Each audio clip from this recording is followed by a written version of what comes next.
Okay, I'd like everyone to get seated so we can begin our program this morning. And I'd like to start out in our language and like to say Bonjour, Chimikanik, Nijinakas, Amikdodam, Saginaw, Ojibwe, Dojaba, Anishinaabe, and Dao. My name is Joseph Somik. I'm the Public Relations Manager of the Saginaw Chippewa Indian Tribe. My spirit name is Chimikanik. I'm a tribal elder and also a member of the Beaver Clan. My last name, Somik, translated as Zaumik or Amik, meaning beaver. And it's an honor and a privilege to be with you at Mid-Michigan Community College. And just like we always do, we start our meetings off with the medicine. And I'd like to thank my brother Lucas for sharing that Western Door medicine, that mushkadewish, that sage that he shared with our drummers and our community this morning to get us started in a good way, and also starting us in the spirit of prayer. I would like to ask our Saginaw Chippewa Tribal Council Chaplain, Alice Jo Ricketts, to come forward and start us in a good way. Alice?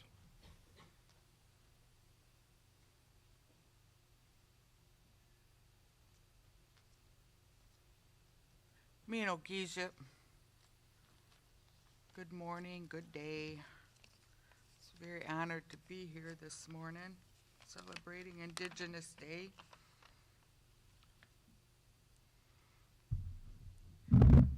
Dear Heavenly Father, we come together today in unity and solidarity as we join our hearts, remembering those precious lives past. We honor their memory and ask for your healing for generations to come. We honor our ancestors who fought for us, and we say Chimikwech for their strength and integrity. Thank you for all those here today as we gather together with one heart, one purpose, continuing to build each other up in love. We pray all this in your precious name, Jesus. Amen.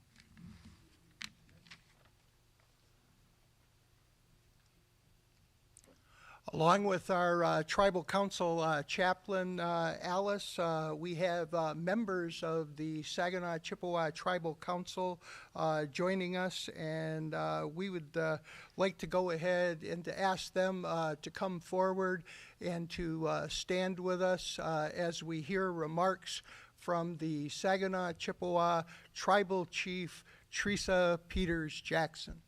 Tribal Council?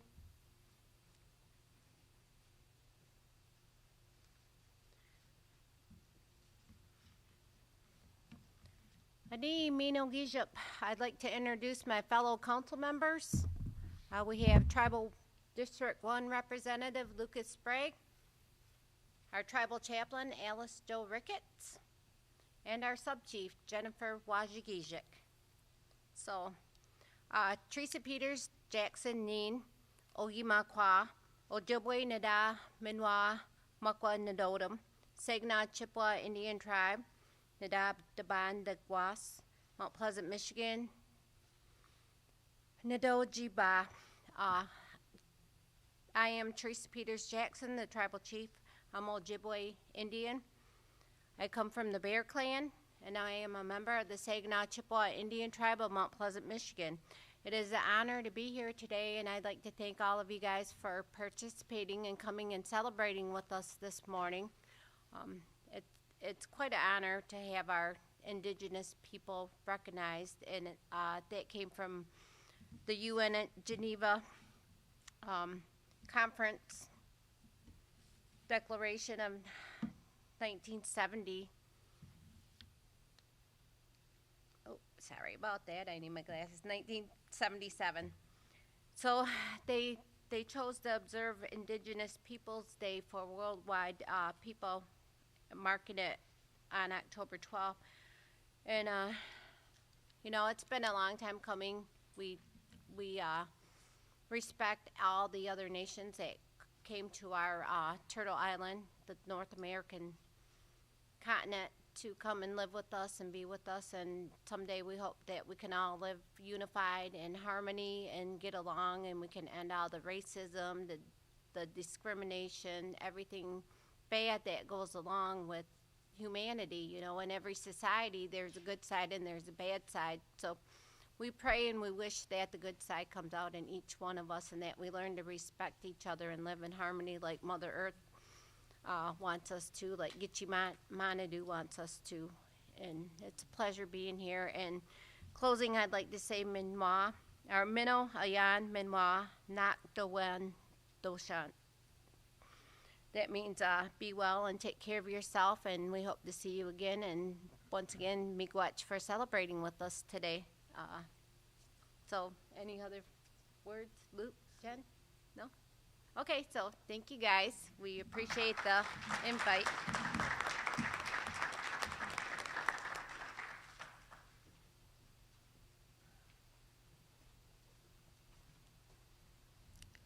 Miigwech, Tribal Chief, Tribal Council, and one of the things that we mention in our cultural teachings are Begish na Kinagwea da Kichi Nendem. May all beings be happy. And today is a day of celebration because we keep an open mind. We're able to go ahead and to learn new ways of looking at things. And sometimes our history is not kind to the way that they look at things, but I know one thing that is kind. It's when we share our medicines together, it's when we share our time together, and it's when we share our music together. And to go ahead and to start us in a good way, just like we did with our smudge medicine, just like we heard our tribal council chaplain share in prayer, just like we heard our tribal chief share her remarks, we'd like to share the Onion Creek Singers with you at this time and invite you all to stand for this opening song.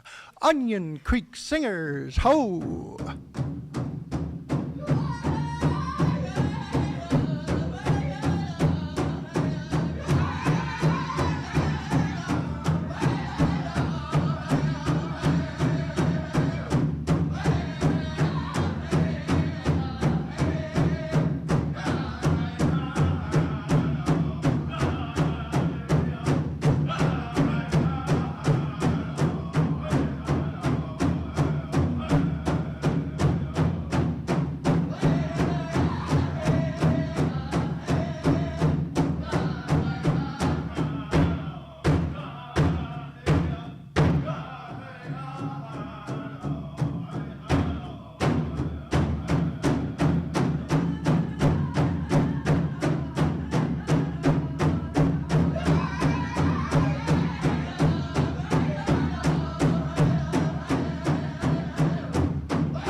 Oh, Miigwech, Onion Creek Singers, you may be seated.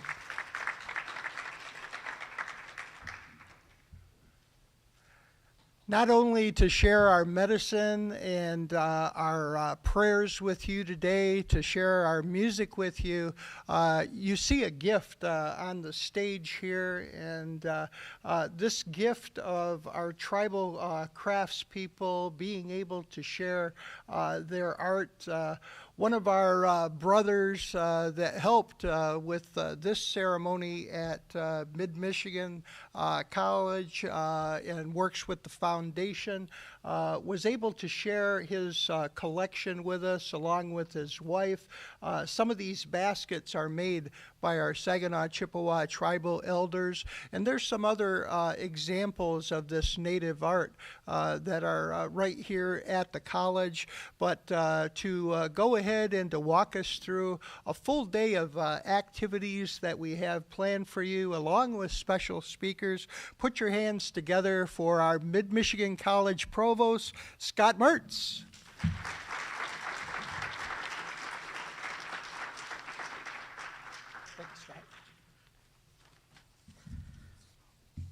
Thank you very much, kind sir. Joe, how about a hand for Joe and his emceeing so far?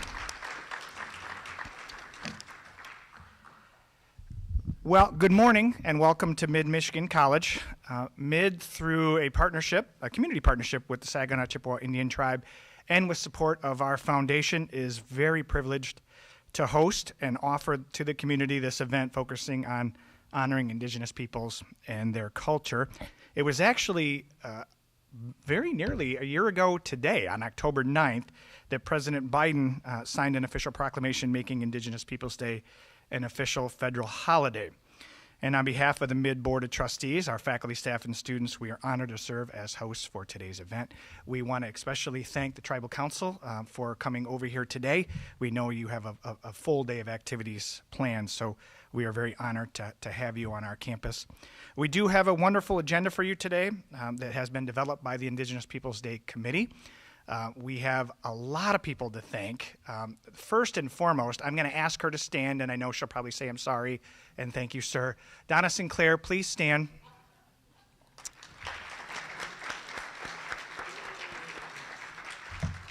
Donna really is the driving force behind today's event. This is our third annual Indigenous Peoples Day celebration, and we're very lucky to have her on staff. Before I do begin, I wanted to take a minute to read. We actually have created a plaque, conveniently stored at Donna's house right now. But I wanted to read from that plaque in acknowledgement of our partnership with the Saginaw Chippewa Indian Tribe. As it reads, we acknowledge that we are in the homeland of the Anishinaabe people, the Aboriginal people of this land, which includes the Ojibwe, Odawa, and Potawatomi. We specifically acknowledge the Anishinaabe Saginaw Chippewa Indian Tribe, whose land Mid-Michigan College resides on. We thank them for their hospitality as the Aboriginal people of this land and for our continuing use of the natural resources of their ancestral homeland. And we hope to mount that plaque shortly. We do have a whole slate of activities planned. We have several wonderful speakers on tap for you, and we'll get to those in a little bit. And throughout the day, since our thank you list is so very long, I'll spread it out throughout the day.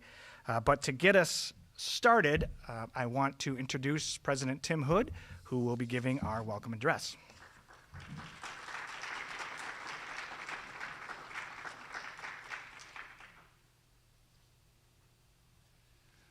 Thank you, Dr. Mertz. It's an honor to share this time and space with you. We enjoyed this so much last year, and I see more people in the room. The word is getting out about how special this celebration is. So many thank yous, as Dr. Mertz mentioned, and you'll be hearing those more specifically and in more detail as we go through the day's activities. I want to especially welcome Tribal Chief, Sub-Chief, Chaplain, the leaders, the Tribal Council, the Onion Creek drummers and singers. Let's give it up for them one more time. Amazing, amazing. I'm moved in so many ways this morning. When I hear anything involving sharing community between peoples, between cultures, between tribes, it's so much a part of what is among the most important time, space, and I love when there's music involved. Music is a common denominator that brings us together, and I appreciate good music and the heritage that is behind it and all of the history that we share and celebrate here today. I certainly also want to thank our team from Mid-Michigan College, and rather than taking precious moments to thank so many, and I'm looking forward to getting to know better those of you that I haven't had an opportunity to meet yet, would all of the faculty and staff from Mid-Michigan College please stand and be recognized? Thank you.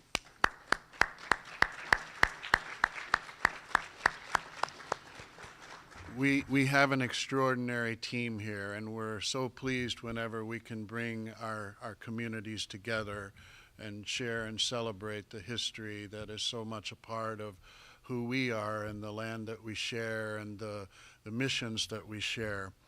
I'm also very thankful that this year, for the first time, the Michigan Community College Association has embraced and welcomed 2 of the 34 tribal colleges into the MCC organization, growing our number from 28 to 30.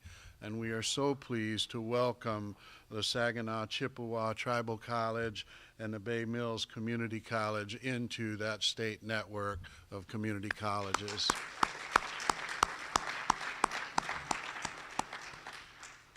We're also very pleased over the last 18 months or so that we've been able to consummate an agreement that allows the Saginaw Chippewa Tribal College to assume ownership of the building across the road, which will be a new headquarters and a closer connection between our college and yours, our communities and yours. And really, we share much of the same community, and we're very grateful.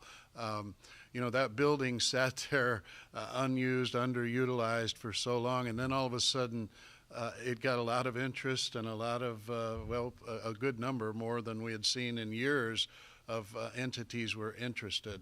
But we are so pleased that the Saginaw Chippewa Tribal College and the tribe are now even closer neighbors.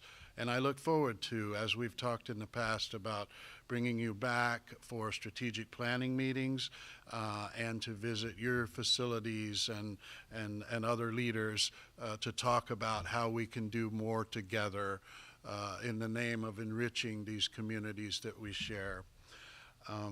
I won't take much more time than I have, other than to pour my heart out and say what an honor it is to serve and live in this region. I think one of the most beautiful places on earth, and to be able to share it with you and celebrate it and the rich heritage that overlaps here is music for all of us. Thank you.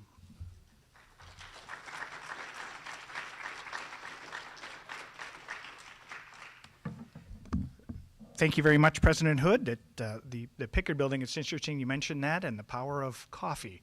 It seems like putting a Big B over there, suddenly everybody knew where that building was pretty quickly. So, I'm going to start with our series of thank yous. As I said, we have many, but I'll list just a few here.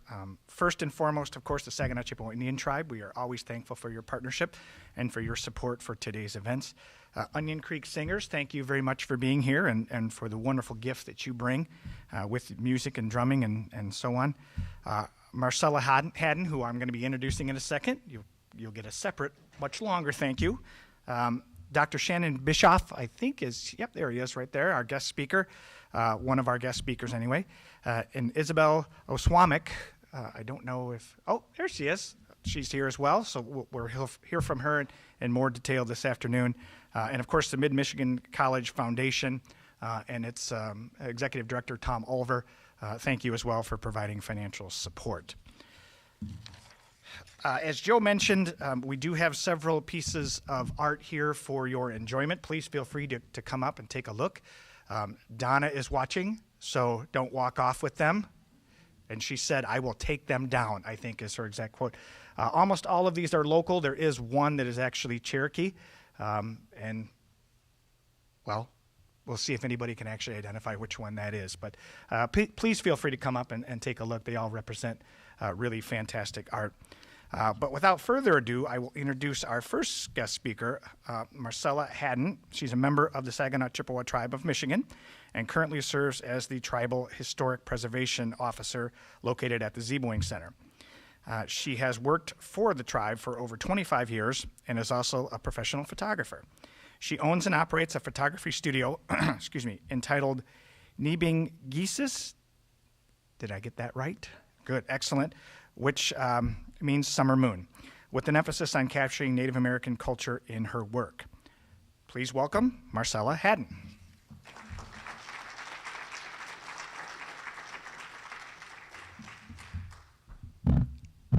Bonjour. Did you say we get to have one of these as a gift? Take my pick as I walk off? All right, okay. So, bonjour, Nibin Gises Kwe Indigenous Cause, Wabjeji Dodum, Saginaw and Keen in Donchaba, Anishinaabe Kwe and Dao. It's my pleasure to be here today and I always have such a love-hate relationship with this presentation. I mean, I love to educate people, but you're going to find that it's probably one of the most destructive eras as natives. So here we go. Here's my little clicker. So this is a picture of the boarding school here in Mount Pleasant. We do have a boarding school here in Mount Pleasant called the Mount Pleasant Indian Industrial Boarding School. And as you look at this picture, and as a photographer, I can tell you that it's very staged. I want you to notice how young these children are, and I want you to notice how they're standing, how they have 1 foot out, 1 foot slightly turned, and how many they are. And I always just wonder how long it took them to stand that way and to dress them all accordingly. This was all for show. You know, there's no stand here, honey, it'll be okay. You know, back then our people were less than human. So this picture is entitled Opening Day. And the first day of school at the Mount Pleasant Indian Industrial Boarding School, we'll call it MIBS, was June 30th, 1893. So in our history, our creation story, we had prophets that came to visit us and tell us what was going to happen. We have 7 of them. And the fifth prophecy, foretold that the Anishinaabe would encounter separation and struggle for many generations.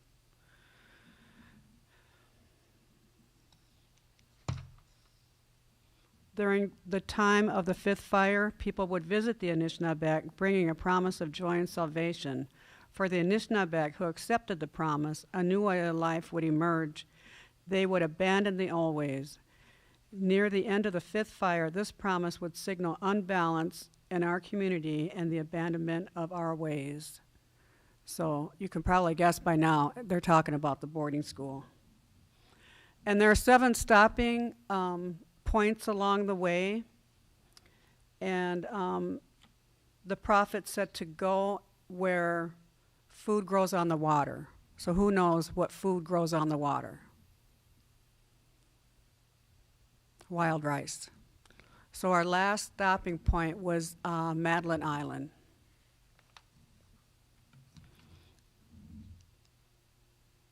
So the history of the boarding school, off-reservation boarding schools for American Indian children began on November 1st, 1878, when Captain Richard H. Pratt opened the Carlisle Indian School at an abandoned military post in Pennsylvania. This is a famous picture of the school. Probably most natives know this picture, have seen it throughout their lifetime. Again, look at how staged everybody is, how long these children had to sit there, how young they are. And remember that this was an act of Congress. These children were forced to attend. They were taken. The Indian agents would just knock on the door and go in and grab the kids. The parents had no say. They were not going home at the end of the day. They were not even going home during the summer. So I used to have a picture of Captain Pratt, but I decided not to. Got tired of looking at him. So anyway, Richard H. Pratt was an Army captain, not an educator. He was put in charge of 72 Apache prisoners held in Fort Marion near St. Augustine, Florida. The Army stated that these prisoners were suspected of having murdered white settlers. This claim was never proven. So he started a prison school for the men that he was in charge of, and actually it says that he wanted to practice his ideas, where his ideas were actually a social experiment. So he took these prisoners and he said, look, we are going to kill the Indian and save the man. This is a famous quote. You can Google all of this stuff. It's all online. So in order to assimilate American Indian children into European culture, Pratt subjected them to what we would call brainwashing and programming tactics today. Here's a photo of the prisoners.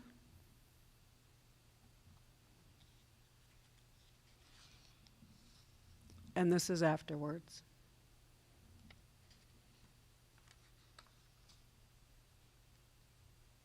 Here's a photo of some children going to Carlisle.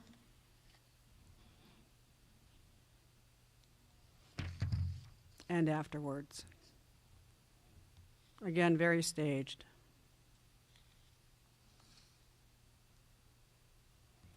Here's a Navajo gentleman. And then 3 years later, on the right, is his other photo.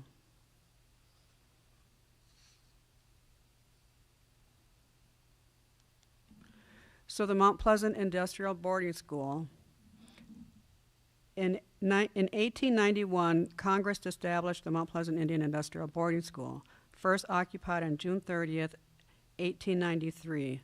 The school contained 8 classrooms and an auditorium, and that building is still standing today. The tribe currently owns 7 buildings on about 15 acres of land out there. But don't go out there. You can't go out there. We have a lot of problems with trespassers and vandals, and so we're protecting the building right now. We're going to see how we can reuse it. So MIBS ran for about 40 years, and it was self-sufficient. So that means that they didn't have maids or cleaning people come in and change the sheets. The children did everything. And then towards the end of the era, at the 40-year era, there was a Merriam report. You can also pull this up online, Google it. And it's a report about Indian boarding schools in 1928. So the school shut in 1934.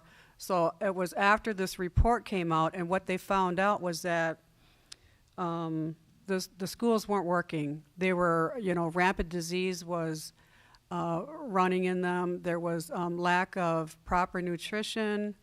And it actually started to violate child labor laws.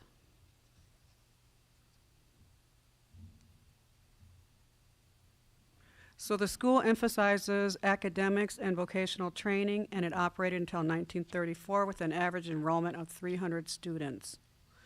The day it closed June 6th, and we celebrate that day every year since the tribe was able to acquire the buildings with honoring, healing, and remembering. That day, if you want to come out, we give tours of the building. We have speakers, we have lunch, we have ceremonies. So it really is about honoring the children who went there, healing and remembering.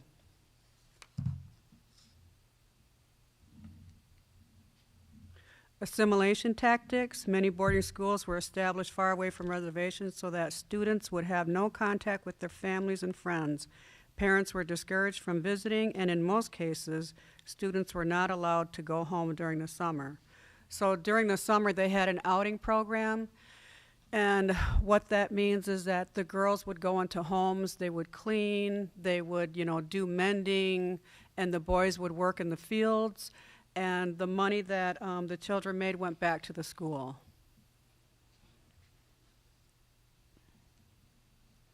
So Indian boarding school students wore military uniforms and were forced to march. They were given many rules and no choices. To obey meant swift and harsh punishment. Students were forbidden to speak their language. They were forbidden to practice their religion.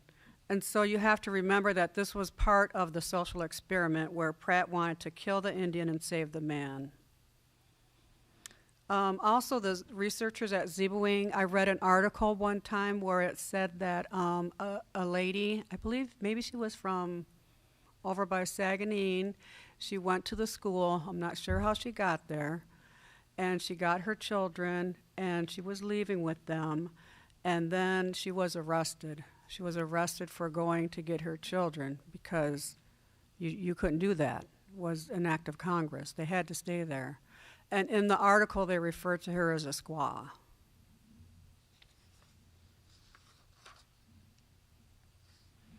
Okay, so their days were filled with a lot of tasks, little time to think. There was no privacy. They were pitted against each other, and they were taught that the Indian way was savage and inferior. So there are actual days, student days, like in a handbook that they had, and it started out at 6 a.m. until like nighttime. And these children, they weren't tucked in bed. There was no, I love you, you know, let me give you a hug. It was very institutionalized.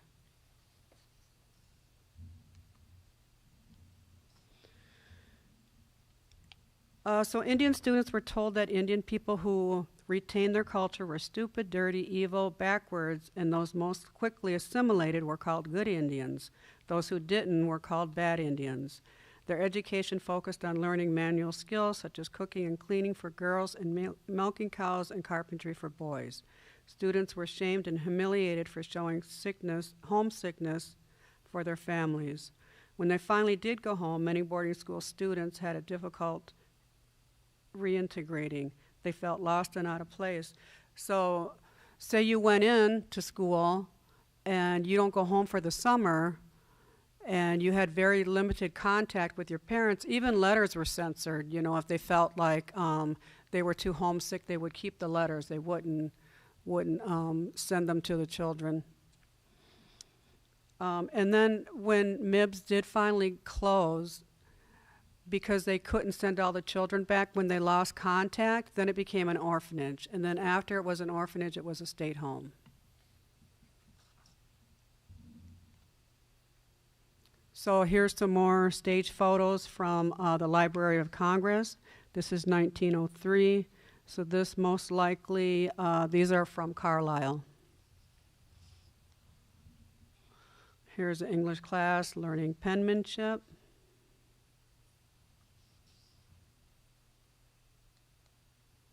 Physical education class.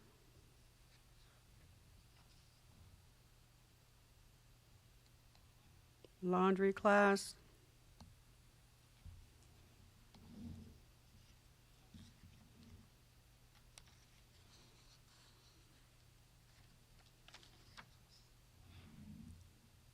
And clothes mending class.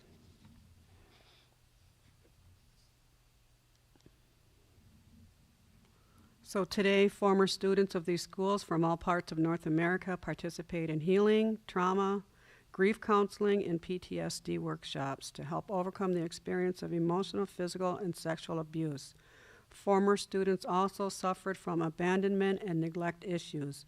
Restoring good parenting skills has also been a priority for many individuals. So after this presentation, oh, I guess we're not done, sorry. So, let me finish. In all, more than 100,000 American Indian children attended 500 boarding schools that were established after the Carlisle model. It is a testament to the strength, courage, and persistence of our people that we and our diverse culture survived this prolonged attack. We are the survivors of the Indian boarding school era. The wounds of our grandparents continue to affect our families and communities. However, many are on the healing path. The last Indian boarding school closed in 1988. And the next clip that you're going to see is from Deb Halen. She is currently our Secretary of Interior, and her assistant Brian Newland. And so this was just in June. So if you think that this was like, 1,200 years ago, it's not. It's still within our lifetime, and we're still healing from it. And so, I'm very, very glad that we have Deb Halen where she's at to help us through that.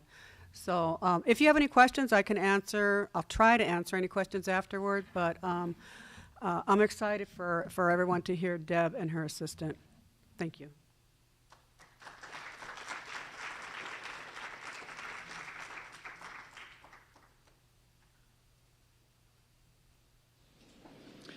Guatsi Halpa.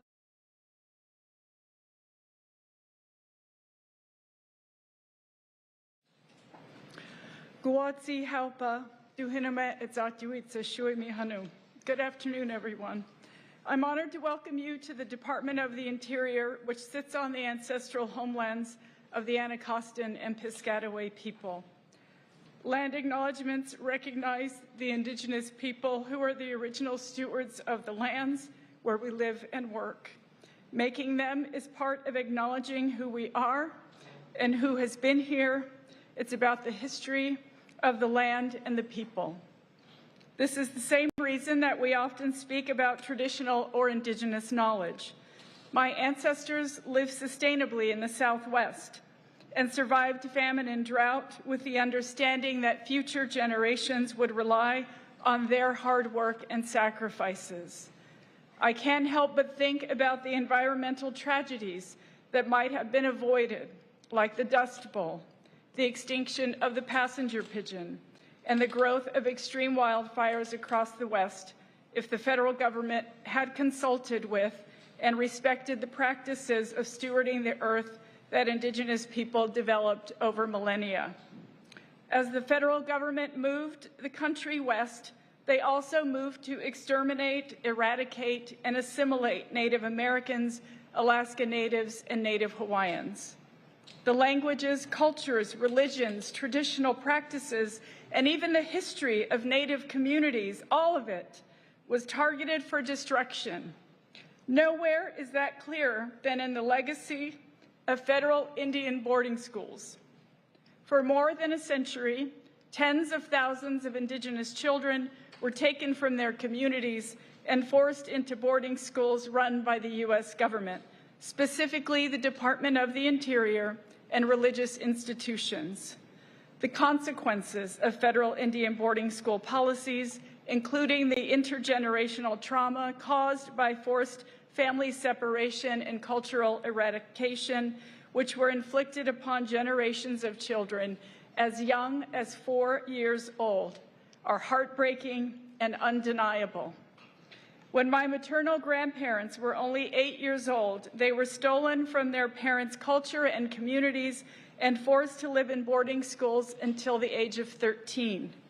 Many children like them never made it back to their homes. Each of those children is a missing family member, a person who was not able to live out their purpose on this earth because they lost their lives as part of this terrible system. This is not new to us.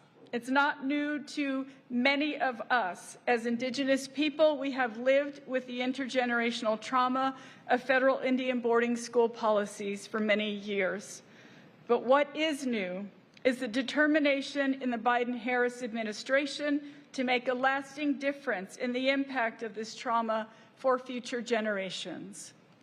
The federal policies that attempted to wipe out Native identity, language, and culture continue to manifest in the pain tribal communities face today, including cycles of violence and abuse, disappearance of Indigenous people, premature deaths, poverty and loss of wealth, mental health disorders, and substance abuse.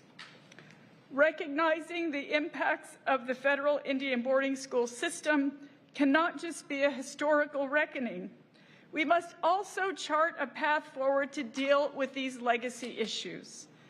to address the intergenerational impact of federal Indian boarding schools and to promote spiritual and emotional healing in our communities, we must shed light on the unspoken traumas of the past. Today, we take a critical step forward in that work. Last June, I launched the Federal Indian Boarding School Initiative, a comprehensive effort to address the legacy of federal Indian boarding school policies. That initiative starts with shining a bright and undeniable spotlight in the form of an investigative report led by Assistant Secretary for Indian Affairs, Brian Newland. This report is a significant step by the federal government to address the facts and consequences of these policies. I am so incredibly proud of the work that Assistant Secretary Newland and his entire team did on the first volume of this report. I particularly want to acknowledge the staff at the Bureau of Trust Funds Administration, which is managing the document collection, review, and records management of this initiative. The vast majority of the work being released today was done by Indigenous staff here at the department, in this department in various offices, who worked through their own trauma and pain to ensure that we have this report to release today. I honor all of you for your contributions to moving our country forward to provide a better future for our youth.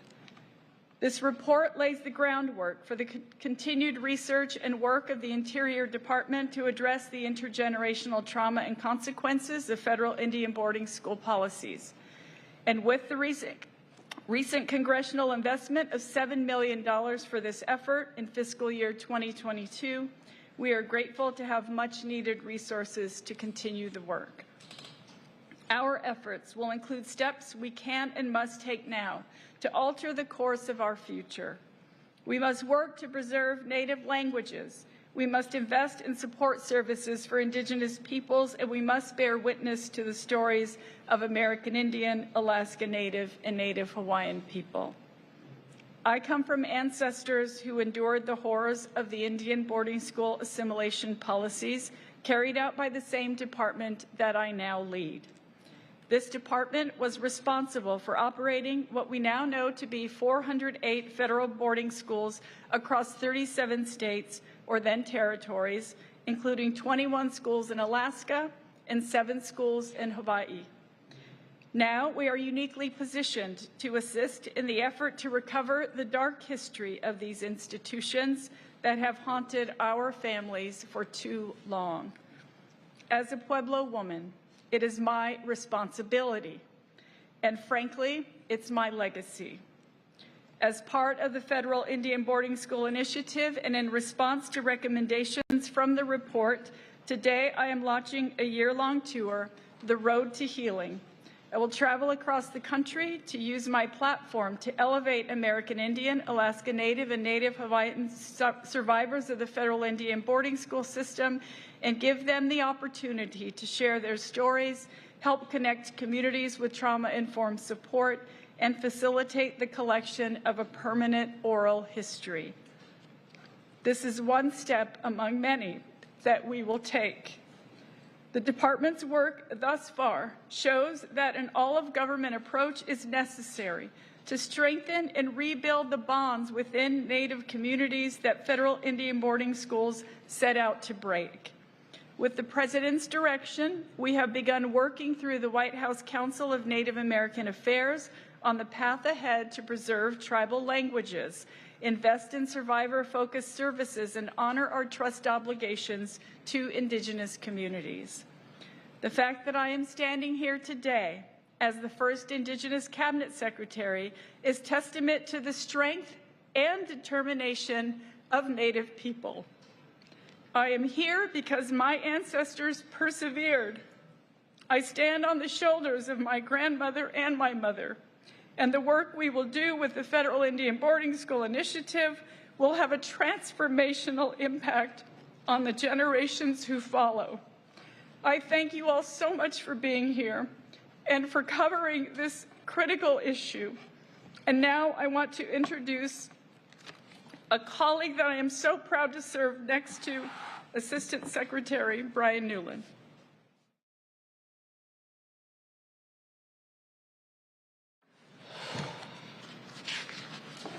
Uju in the way manaduk, excuse me. Ani, Nibana Mikana Bamose Indigenous Mayangandodem, Ganoshikaning and Donjaba. Nishnabe and Dao. I want to thank you all for being here. To the press who are covering this issue that has been ignored for too long. I want to thank the members of our team here at the department. We have so many folks in the back who helped put this report together. It's been an exhausting and emotional effort for them to confront this horror on a daily basis, to bring this information to you.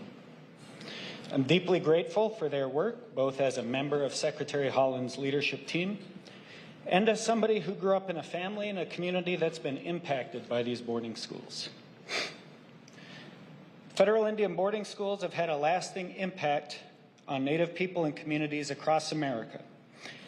And that impact continues to influence the lives of countless families, from the breakup of families and tribal nations to the loss of languages and cultural practices and relatives.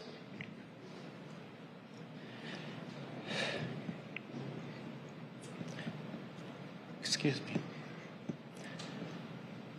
This has left lasting scars for all Indigenous people. There's not a single American Indian, Alaska Native, or Native Hawaiian in this country whose life hasn't been affected by these schools. We haven't begun to explain the scope of this policy era until now. Under the leadership of Secretary Holland, the department has for the first time started an investigation of the federal Indian boarding school system. This report that we're releasing to you today places the Indian boarding school system in its historical, legal, and policy context and details initial investigative findings, including an official list of federal Indian boarding schools. This report confirms that this boarding school system was part of a twin United States policy: the dispossession of Indian lands and the forced assimilation of Indian people. The report explains that the federal government pursued this policy of forced assimilation by targeting Indian children. Federal Indian boarding schools were the primary means to carry out this policy. And the report shows that all three branches of the federal government impacted this system. Multiple generations of American Indian, Alaska Native, and Native Hawaiian children were induced or compelled by the federal government to be brought to these schools. Given their political and legal status as Indians and Native Hawaiians, as recognized by the United States Constitution and centuries of Supreme Court precedent in congressional legislation.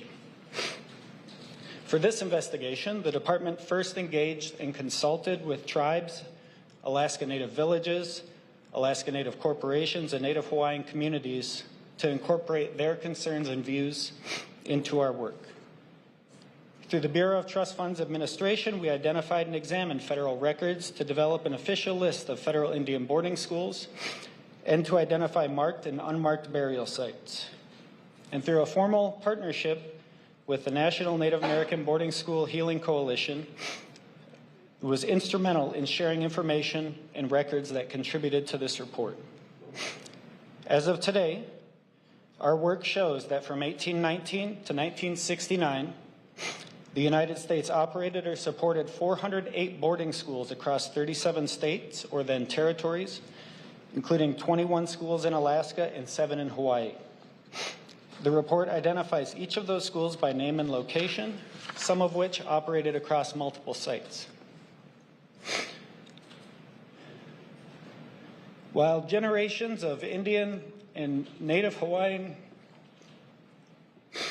children entered these boarding schools, many died, often far from their homes and families.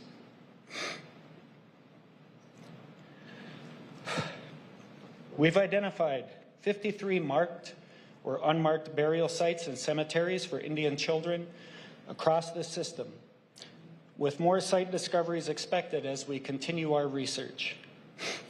The department will not make public the specific locations of burial sites associated with this system to protect against very real threats of grave robbing, vandalism, and other desecration. Our initial investigation results show that approximately 50% of federal Indian boarding schools may have received support or involvement from religious institutions or organizations, including funding, infrastructure, and personnel. The federal government at times paid religious institutions and organizations on a per capita basis for Indian children to enter the schools that these institutions and organizations operated.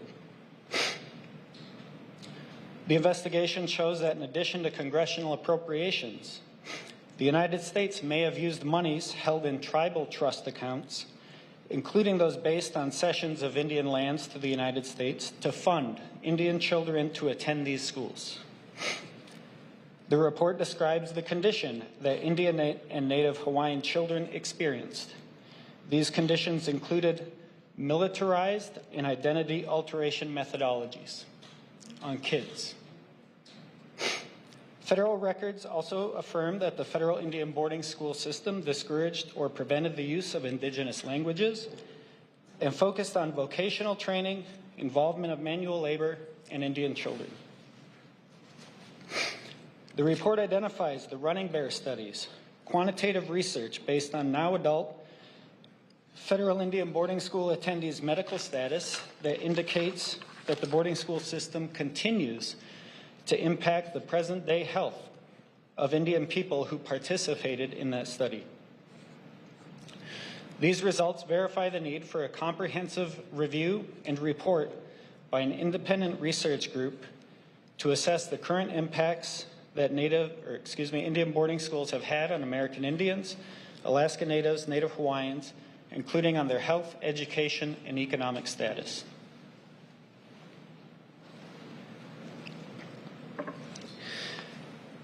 In order to complete the objectives of this initiative, I've made 8 recommendations for the next steps of this investigation. Implementation of some of these recommendations will require the help and assistance of Congress. I want to point out that this investigation so far has been conducted with existing congressional appropriations, relying on the service of Bureau of Trust Funds Administration staff and volunteers from other department bureaus. Congress has provided $7 million to the department for advancing this investigation under fiscal year 2022 Consolidated Appropriations Act. This funding will permit us to help find answers to the pressing questions left unexamined in this report. Answers in our next volume we expect to include approximating the total number of children that attended these schools, approximating the total number of marked and unmarked burial sites, identifying names and ages and tribal affiliations of children interred at those burial sites, approximating the amount of federal support for this system, recognizing that some of our records may no longer exist. We will also examine and seek to identify religious institutions and organizations and other non-federal entities that ever received federal funding in support of this boarding school system. While this report spotlights a solemn period in U.S. history, it lays the groundwork for future focused actions outlined in our recommendations.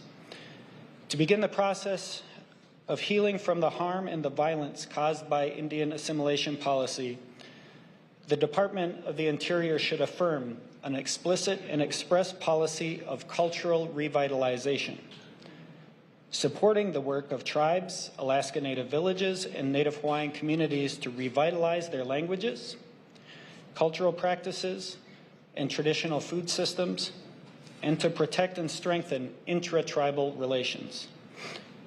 We're engaging and supporting other federal agencies to assist this initiative, including those with control of any relevant records or that provide health care to American Indians, Alaska Natives, and Native Hawaiians, including for the provision of mental health services to students attending our Bureau of Indian Education operated and funded schools. Every worthwhile journey begins with its first step. This report is not an end of that journey, it's a beginning. It marks one of the first steps on the road to help begin a healing process in this country. For Indian country and the Native Hawaiian community, the entire United States, and every person in every tribal community from the Alaskan tundra to the Florida Everglades and everywhere in between. Miigwech, thank you all for being here. Thank you for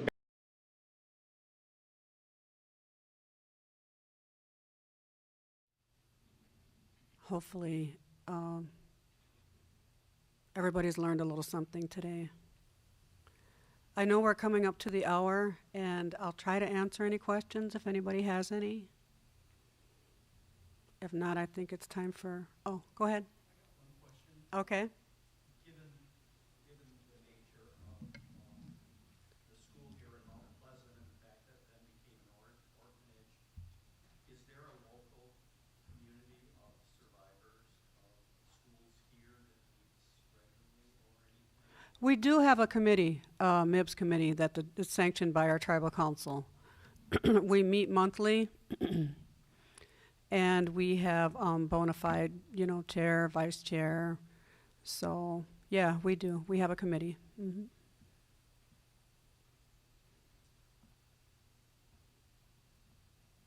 Thank you. Thank you for bringing to light for this audience truths and things that require healing and further contemplation and action. In short, I also want to thank, I see a large number of students here. Thank you for being here. Thank you to those faculty members who encourage students to be here. My question is this, and I'll be asking this to others throughout the day. How can we as educators do a better job of teaching and helping people learn the tragedies of these stories and how we can heal as much as we can, as fast as we can, and preserve the history and help with the accuracy of it and take this message beyond one day of the year throughout the lives and learning of peoples everywhere. Good question. I would, if you could put it in your curriculum somehow. Do you have a Native Americans program? Is there a teachers, anybody that teaches that? If not, you might want to think about that. Okay, all right. So do you have this in your curriculum, Donna?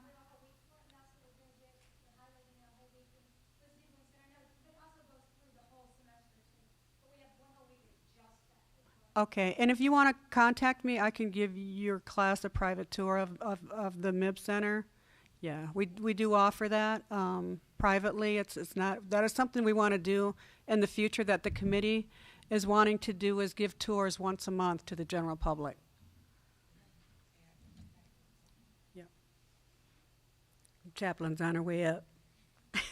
You know what my heart is? Because I love children, for one thing, is to all this curriculum we talk about, I would love to see our teachings incorporated. It's not just for us. And those that are familiar with the 7 grandfather teachings, they're powerful. And I believe what happened with our children is their spirits. We're spirit beings, right? Their spirits were broken. And when we learn the 7 grandfather teachings, it begins this healing journey that not only helps the individual, but when we walk, you can read it all day long, right? But when you apply these teachings in your everyday life, you're going to change a nation. And I believe that we need to put that in the curriculum. It's not an Indian thing. It's not a white man thing. It's not a black thing. It's not a Mexican thing. It's a humanitarian teaching that we all need to embrace. We're talking about love. To me, love is the most powerful force in the universe. And when we can walk it out, guess what happens? It pours over. We leak.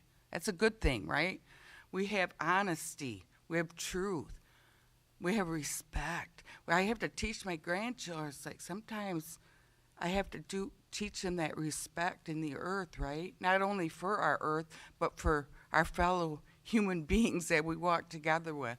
It's powerful because it gets them to think. We don't live on this earth alone.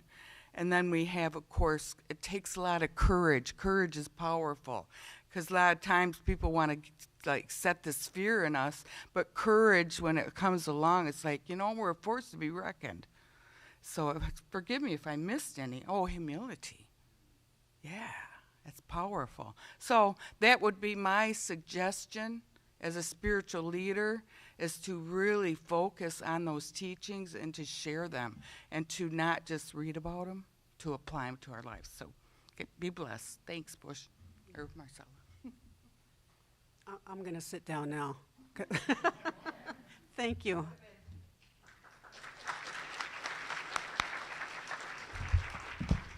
So I didn't know this was a kind of an open discussion. So I wasn't really prepared to speak today, but those were great questions you two had. I'm a little too tall for this. So growing up, I grew up here in Mount Pleasant, born and raised. I actually went from tribal college to CMU, and I'm currently a grad student right now, and I expect to graduate in May. So I never attended this institution, but I can see from afar that MID came a long ways in the past 5 to 10 years. I hear nothing but good things about you all. Thank you all, the students and staff who showed up today in support of our Indigenous Peoples Day. So just to elaborate on those questions you had, so growing up in school around here, we were never taught what really happened to our people.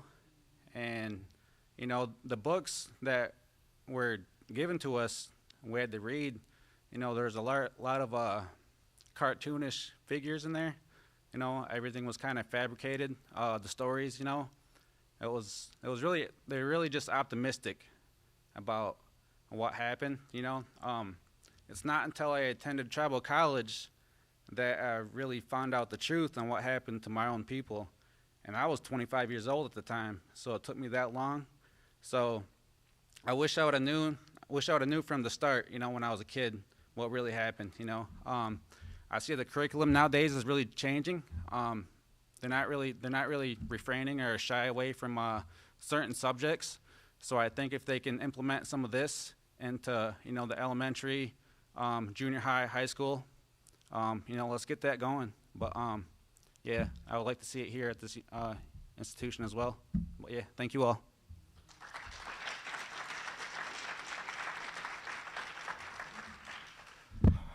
Well, thank you so very much for your powerful presentation. I mean, what struck me was the passion that the secretary and the undersecretary had. You can see the emotion coming out still, and how much this is impacting their lives even today, as was discussed earlier.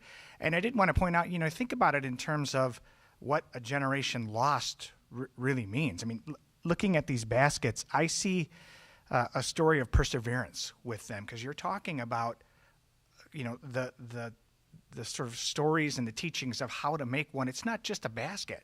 It requires a lot to go out and harvest the right type of tree and what type of ceremonies and traditions that go with that. In fact,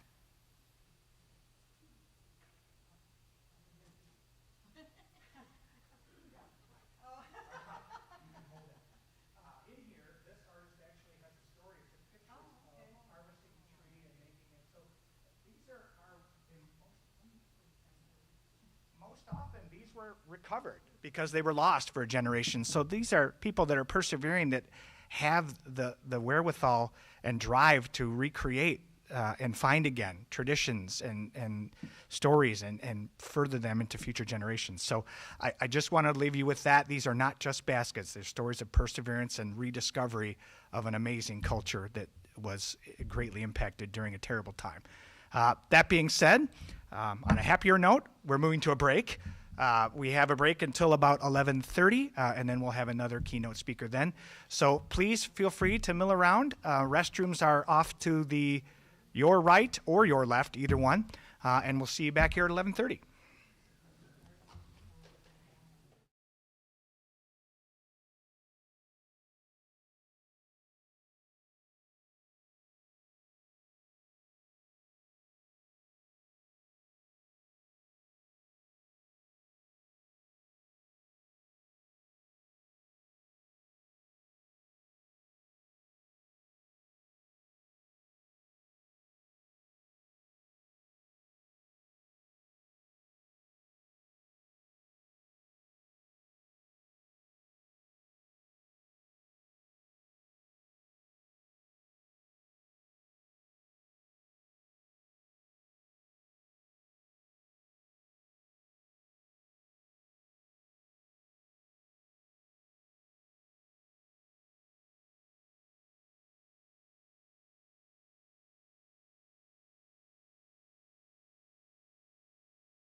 For returning to us.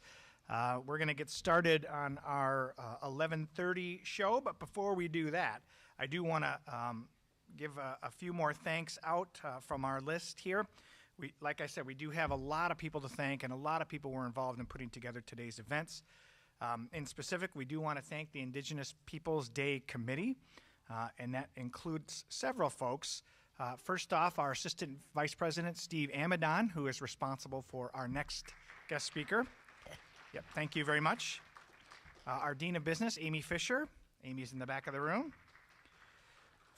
Francis Mena, who is the Saginaw Chippewa Tribe representative, co-chair. Actually, I don't know if Francis is in the room. Nope, she's not. Okay. We also have a few folks from Central Michigan University. Nikita Murray. Is Nikita here? She's also in the back room. Okay. And Colleen Green. Hey, there she is. And we also have several folks from the Native American Student Association members, Alina Ruffalo and Crystal Huertes. Oh boy, I butchered that one. I got it? Great. Okay. Okay. And the rest I will save for a later time because I would like to introduce our guest speaker, Dr. Shannon Bischoff. He completed his PhD work in anthropology and linguistics at the University of Arizona and the University of Tokyo.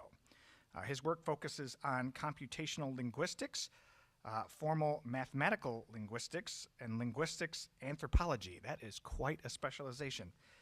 He is a member of UNESCO's International Decade of Indigenous Languages Regional Committee for North America and the Global Ad Hoc Group. He has published 7 books, numerous peer-reviewed articles, and given talks around the globe. He is a member of the Linguistic Society of America, the Society for the Study of Indigenous Languages of the Americas, and the American Academy for the Advancement of Science. He has also taught at the American Indian Language Development Institute and the Institute on Collaborative Language Research as an invited instructor. Please join me in welcoming Dr. Shannon Bishop.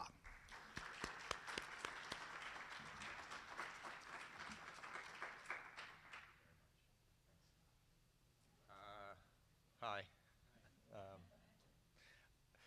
I'm a nervous public speaker, so students out there, if you get nervous, I'm with you, right? I don't like speaking in public, but I want to thank my friend Steve for inviting me. I'm really happy to be here, very honored to be with the other speakers.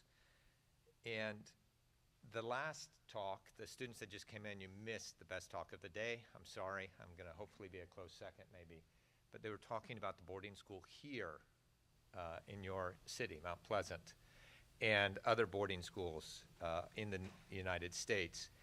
What I'm going to talk about today is legislation and policy at the national level that led to the loss of our indigenous cultures and our indigenous languages. The talk before really gave a beautiful example of how this legislation played out in the lives of individual human beings. And that's something that's kind of lost in my talk. I'm about 30,000 feet up talking about policies. But we live in a democracy, and all of us play a role in the development of policies in the United States through the ballot box. And some states, we can even write policies ourselves and get them on the ballot. So what I'm going to talk about today, again, is this view of these policies from this 30,000-foot level. But those of you that were in the previous talk, please make that connection of how these policies play out in the daily lives of others. My hope is that you'll be inspired to learn more about legislation and policies and how that affects each of you in your daily lives. We're here celebrating Indigenous Peoples Day, and while it's so important to focus on indigenous peoples, here in the United States, the policies and the lives of indigenous peoples affect all of us. This is a quote that's kind of a summary of Hegel's idea. There's no individual freedom without collective freedom. And so if individuals in our country, a democracy, are not getting access to the things we value in terms of freedoms, then all of us suffer. And I'll talk a little bit about some specific ways in which that happens. Now, the policy is pretty dark and depressing, So I'm going to shift gears about 2/3 of the way in the presentation and talk about some global policy that has been enacted over the last couple of years that I've personally been involved with UNESCO and the United Nations. And I'm going to share with you some of the positive things we're doing so we leave on a bright note. But I'll go ahead and get started here. Hopefully I can use this properly. Okay. I'm going to start with who am I and why am I here, right? So I work with a lot of indigenous people. I've been doing this for a long time, and I give these kinds of talks, and they always ask me, why are they asking an old white guy to talk about indigenous peoples? And that's a fair question. And then they always ask me, you better not be the only person. They better have indigenous peoples there, because if they don't, you have to say no. So I'm really happy. I did reach out to Steve, and I said, Steve, right? And of course, my friend Steve is a smart guy, so it's fine. But I'm going to talk a little bit about why I'm here. And then I'm going to talk about 19th century policy, 20th century policies, and then 21st century policy. I'm highlighting some of the major policies that impacted what was so eloquently discussed in the video clip from the last talk. The United States has intentionally, and when I say the United States, I mean the government, right? And we're a democracy, so who's the government? The people, right? So we're all a part of this. Wanted to destroy indigenous cultures and language for two primary reasons. Number one was they wanted to assimilate those people into a Western dominant society and way of being, so assimilation. And then number two, they wanted the land, and they wanted to displace the people. So assimilation and displacement are the themes of these policies. How can we displace these indigenous people and get their lands? How can we assimilate them to kind of wipe them out of our history? And that's what these policies illustrate. I was asked last spring to give a talk to a corporation, a Fortune 500 company. They had a number of indigenous employees that wanted someone to come in and talk about indigenous issues, so they called the only old white guy they know and invited me in. It was very awkward, but it was a lovely audience, and we had a great conversation. They wanted to know about policy. Now, I've worked in policy. I've helped draft policies, but I'm not a formal student of policies. And so I began doing a deep dive into policy. So you're not supposed to do this at a talk, but I'm going to apologize at the beginning and say I'm working through these ideas. I'm using all of you as a guinea pig to see if I make sense. So if you leave this talk and you think, what was that about? I have no idea. I failed miserably. You can get my email and send me a note saying, didn't understand you at all. I have work to do. But if you leave this with some thoughts in your minds, thinking about things that you hadn't thought about, maybe even being a little uncomfortable, then I've succeeded. You can send me that email as well. But that's the disclaimer. So we'll just get started. Who am I? Why am I here? This is just kind of some of the work that I've done with indigenous peoples. But really, I'm here because you all heard of the Mayflower ship? Y'all know about this? Yeah. Did you know there's actually two ships? Didn't know that, I bet. There's actually another ship, a sister ship to the Mayflower called the Speedwell. So we talk about the pilgrims from the English coming to North America. There's actually a group in the Netherlands. And these were the radical pilgrims. And they wanted to leave the Netherlands because they wanted religious freedom for themselves, but they didn't want their children playing with Jews and Muslims. So when there was an opportunity for them to come to North America and start a Puritan colony, they were on board. My family happened to be the leaders of that group, and we bought a ship called the Speedwell. And we traveled to England, met up with the other Puritans, and we all set up, my family, they all set off together. The crew of the Speedwell didn't believe in this round earth, we're going to land in this beautiful place, and they sabotaged the ship. So the Speedwell and the Mayflower went back to England, and people got off the Speedwell, got on the Mayflower, and it went over, and that's our history. Our family had to stay and fix the boat, and then they went over in 1621, and they arrived at Plymouth. This is my mother's side of the family. And the first thing we did, my family, the very first thing they did was get Indian slaves. Why did they need Indian slaves? Because the work was dangerous. Survival was tough. So to ensure that my family bloodline would continue, they had slaves doing the dangerous work that were indigenous and that died so that I could be here today, right? If those slaves had not been doing that harsh, dangerous work, a family member would have, and they could have died, and I might not be here today, right?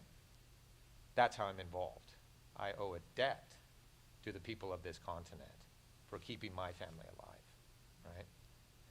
And we don't think about that very often, right? We don't stop and think of how did I get here, right? So that's why I'm here. I have a skill set. I'm highly trained. I have access to material wealth through my university, and so I want to pay my debt back. Use my skills, use this access to resources, what we often call privilege today, to serve others in ways that are meaningful to them.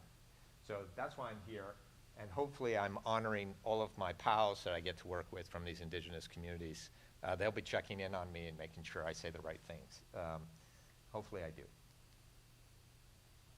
So let's start with the 19th century.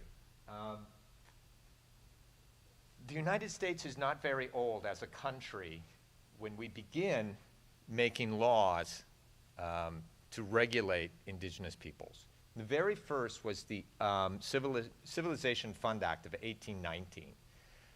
And this piece of legislation, federal legislation, allocated monies to civil society, benevolent society, organizations, mostly religious in content. We heard about this earlier in the previous talk.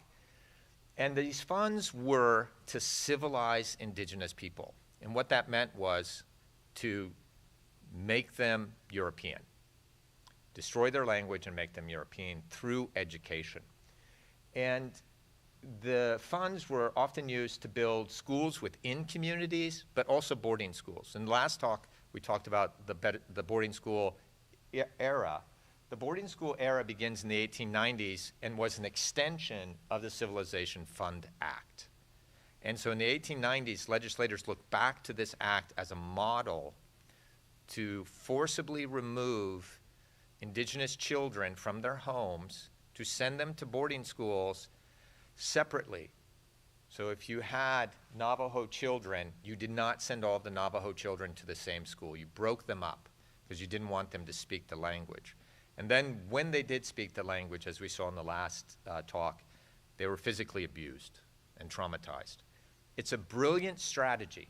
If you want to destroy a language and a culture, the best way to do it is destroy it in children, because when they grow up, it'll be dead and gone. And many of these children, unfortunately, we saw that we had these boarding schools until 1988. I've worked with individuals that went to these boarding schools, and when you ask them, you know the language, why didn't you speak it? Well, if you've been beat as a child speaking your language, right? That fear is so powerful, especially if you have your own children. They don't want to pass that on because they don't want their children to be persecuted in the same ways. So it's a brilliant strategy by the US government to eradicate thousands, hundreds of languages in North America and cultures. But as we learned, many of these community members were resilient. Many of them formed secret societies, secret groups, and they were able to pass on their languages in secret. So this is the law. This is where it all begins. And this was embraced by what the literature refers to as progressive indigenous communities. I don't know if I'd use the word progressive. I think I would use it politically savvy. And there were a couple of different kinds of indigenous groups that embraced this. There were those that wanted to preserve their own culture and language, and they believed if we go along with the European dominant society and we learn English, we can be multicultural. We can honor their wishes, we can learn their language, learn their culture, but we'll also be able to keep our language and our culture. And perhaps the most famous example of this would be the Cherokee Nation, who created their own writing system to produce newspapers. They had their own court system, their own schools. Some of them adopted Western dress and houses. However, they kept their indigenous culture as well. And they were an example of groups that supported this because they were able to live in both worlds and be multicultural. And most people are multicultural anyway. The majority of human beings on the planet are actually multilingual. Americans are a little weird, some of us, but we are a multilingual nation. So anyway, this is the first piece of legislation. It was used as the foundation for our boarding school policies in the 1890s. And it was the first formal articulation of this idea of Americanization through English. And the idea is, what makes us American? The English language. And if everyone can speak English instead of their heritage language, then everybody's going to be an American. Webster's Dictionary, everybody know Webster's Dictionary? Right? Webster was a senator. He believed in public education. He believed in public education because by 1819 we had too many immigrants. And there was a fear that if we went to war with a foreign country, those immigrants would side with that foreign country. So he started to make his dictionary. Two reasons. One, to make a uniquely American language, move all those U's from words like color. And then to use that as the first textbook in schools and to teach people English. And that's one of the reasons we have public schools, was a fear of foreigners, and we needed to teach them English. If there's any history buffs, read the letters of John Adams and Thomas Jefferson. They hated Webster. That was the worst idea in the world because spelling is nonsense. And the ability to create new words is important. But this is a policy that the Americans have used all the way through the 21st century. Oops, wrong way. Okay. So the next policies that were really important, so that policy was about assimilation. The next policies are about taking away the land. And so in 1830, we get the Indian Removal Act, and this is famously referred to as the Trail of Tears.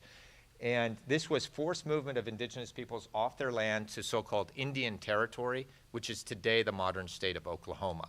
So we have a large concentration of indigenous peoples and communities in Oklahoma because of this. Oklahoma was desert. There was nothing there that people wanted. There was gold, there was timber, there were resources where the indigenous peoples were. I mentioned the Cherokee. This law was passed in great part because the Cherokee happened to live on some very valuable land. And the people of Georgia wanted that land.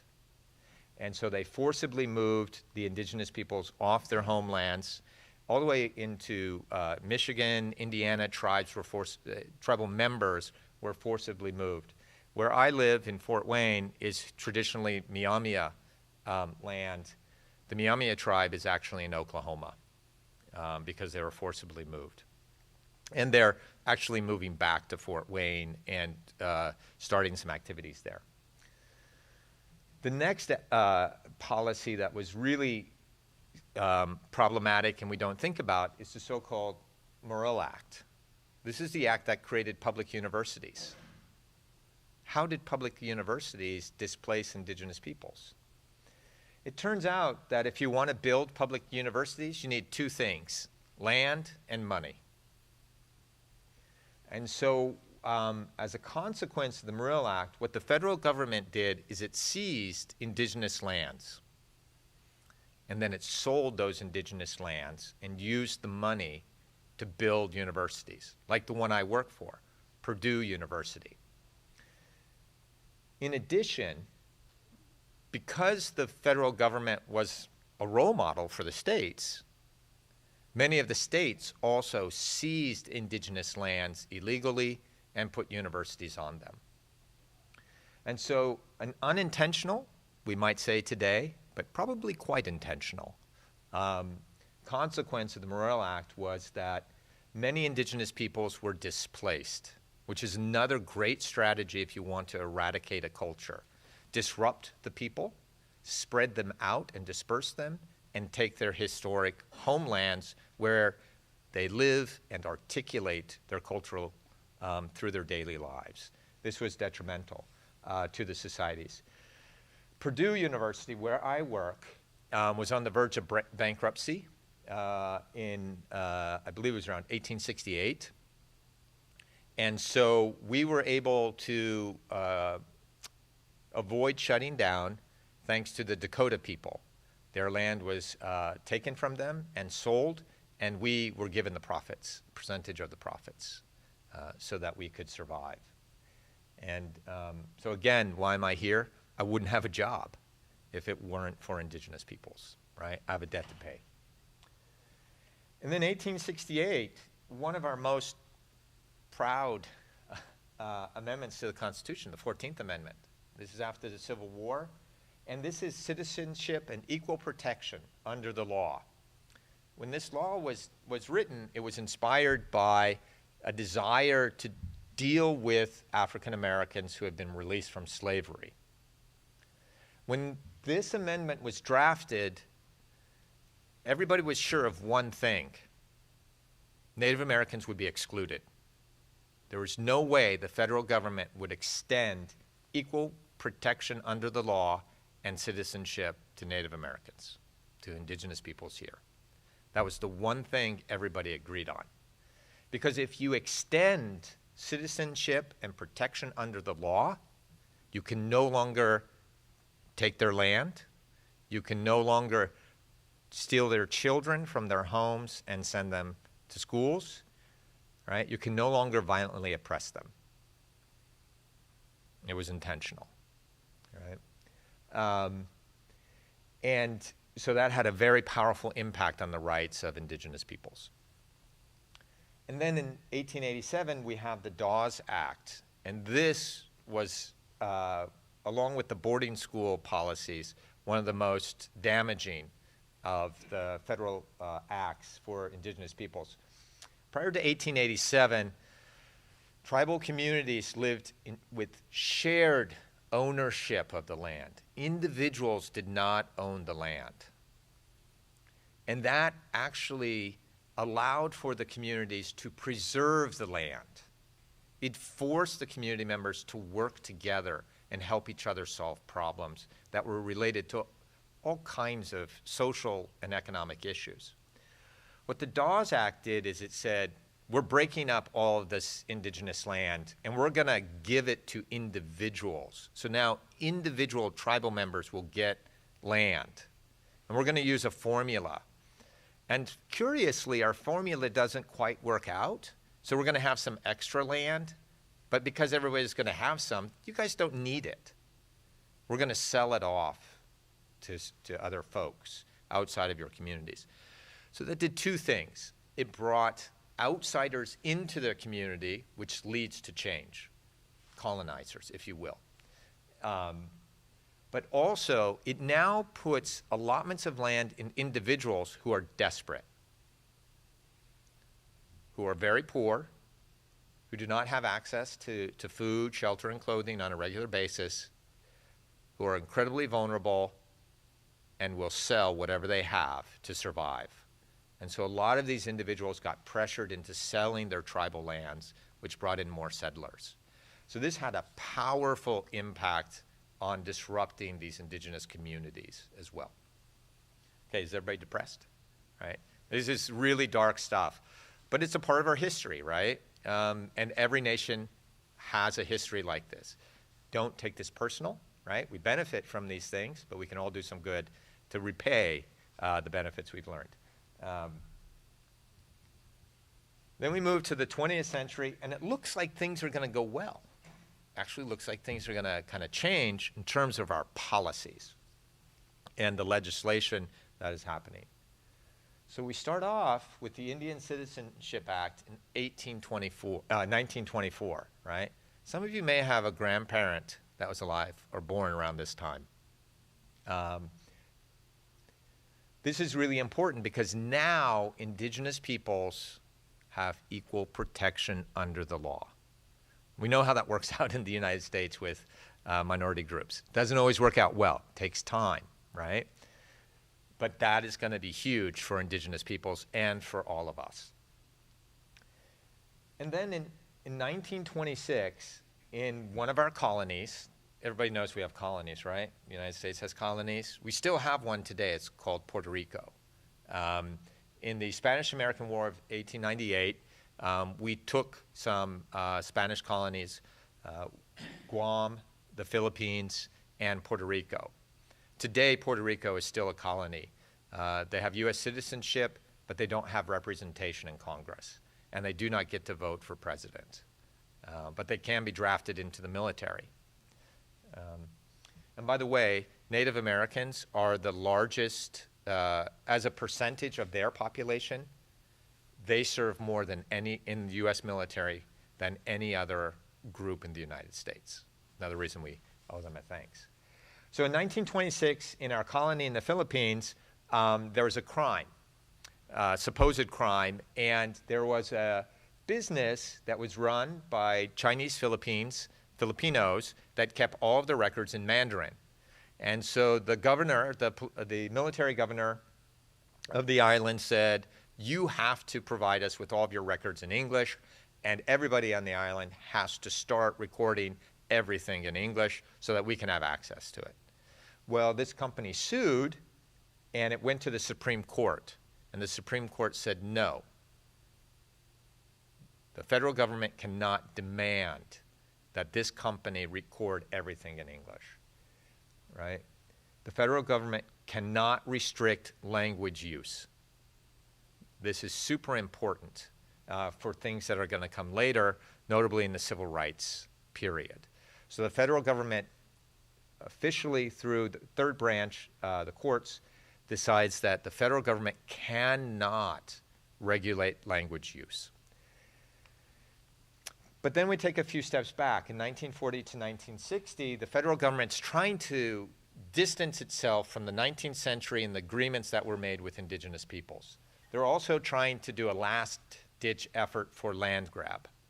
And so there's a series of policies called the Indian Termination Policy. And the goal of this policy was, again, to assimilate the remaining indigenous communities into our dominant society and to get as much land from them as we can at the last minute. And some of these policies forced the removal of adults from indigenous communities. Indigenous community members were told, there's no jobs in your areas. You must move to metropolitan areas and work in these work programs. And they literally showed up with buses, and they forcibly removed adults from these communities and sent them to work in cities because there were no jobs in these rural areas. Curiously, they weren't doing that to any other ethnic community in the United States. I grew up in a small rural town. They could have come and helped some of us, right? Forcibly removed us. And they didn't do that. They only chose the indigenous peoples. But there were a number of policies. And another policy that they created was one in which the tribal governments would have to function. Prior to these policies, indigenous peoples had very sophisticated governing systems of their own that worked very well for their communities. Democracy is a great system, don't get me wrong, but it's not the only system. And there are different varieties of democracy, right? There's pure democracy, there's democratic republics, representative democracy. Many of the indigenous communities had a version of pure democracy, but what they decided was that if you were going to be a federally recognized indigenous tribe, you must adopt these practices. And you must have a kind of democracy that we approve. And you have to have elections, and you have to have campaigning, right? And we see in our society today how that can kind of go dark and how you can create lots of problems with that. And that's what happened in many of these communities. They became divided again, right? Because if you have democracy, you have to have parties. If you have parties, you have to have some kind of conflict to get your representative elected. And a lot of times the conflict is made up. It's not real, but it gets votes and gets people riled up. And that did a lot of damage to the communities as well. Oops. But in 1960s, we have the civil rights movement. It actually goes back to the 19th century, but we'll pretend it was just in the 60s. And a lot of civil rights legislation was passed. And a really important piece of civil rights legislation was the Bilingual Education Act. And the Bilingual Education Act created a piece of legislation that allowed all of our multilingual learners in the United States to be educated in their language, right? So prior to World War I in the Midwest, you could go to elementary school, junior high school, and high school in German. Not any problem. In Louisiana, you could do it in French and Spanish. In Alaska, you could do it in Russian, right? There was still this vestige of these schools that had been set up by settlers that were in the language of those immigrants. And there were communities where people were trying to teach indigenous languages as well.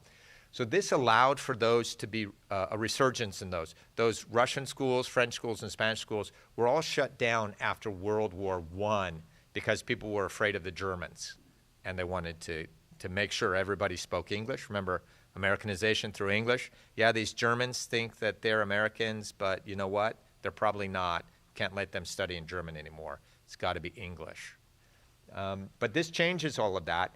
And here's where we see a real insurgent in indigenous communities actively working to awaken their languages that had been lost. They begin working with elders to record their languages. They begin developing educational programming for their communities. And they start teaching the languages and the cultures and bringing them back because now they have a legislation that allows for that and they cannot be taken away from them. And of course, there's a lot of work to do because most of the communities don't have language anymore.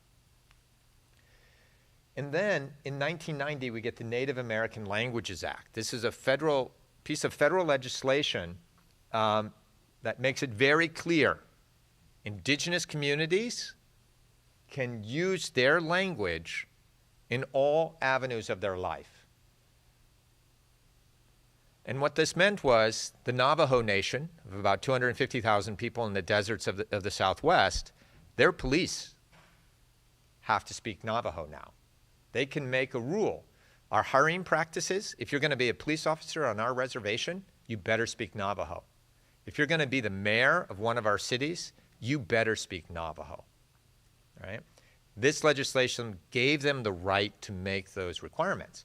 And this is important because they need to incentivize learning the language. Right? Remember, in the most impoverished communities in the United States are our indigenous communities. They've been moved to lands that don't produce wealth. Right? Their wealth has been taken from them, and they haven't been offered quality education. Right? And so what language do they want to learn to get a job and to survive? English. It's not a choice when you are faced with hunger and poverty. This allows them to incentivize learning the language in their community so that children, I want to be a police officer, I'm going to learn Navajo. I'm going to be the mayor someday, I'm going to learn Navajo. So this is a really important piece of legislation that empowers these communities to start requiring or incentivizing language use, right? In the United States, most of us that are monolingual, it's because we can go anywhere in the world and we don't have to learn another language. Why would we put effort into it, right? Now imagine you're hungry and starving, or you're in great poverty. You have a choice. Learn a language that's not going to get you money because of the institutional structures like these legislative policies, or the language that's going to get you fed, right? And so it's not really a choice. So this is a really important piece of legislation that in tandem with the Bilingual Education Act, really creates a groundswell of interest and resources to promote indigenous languages.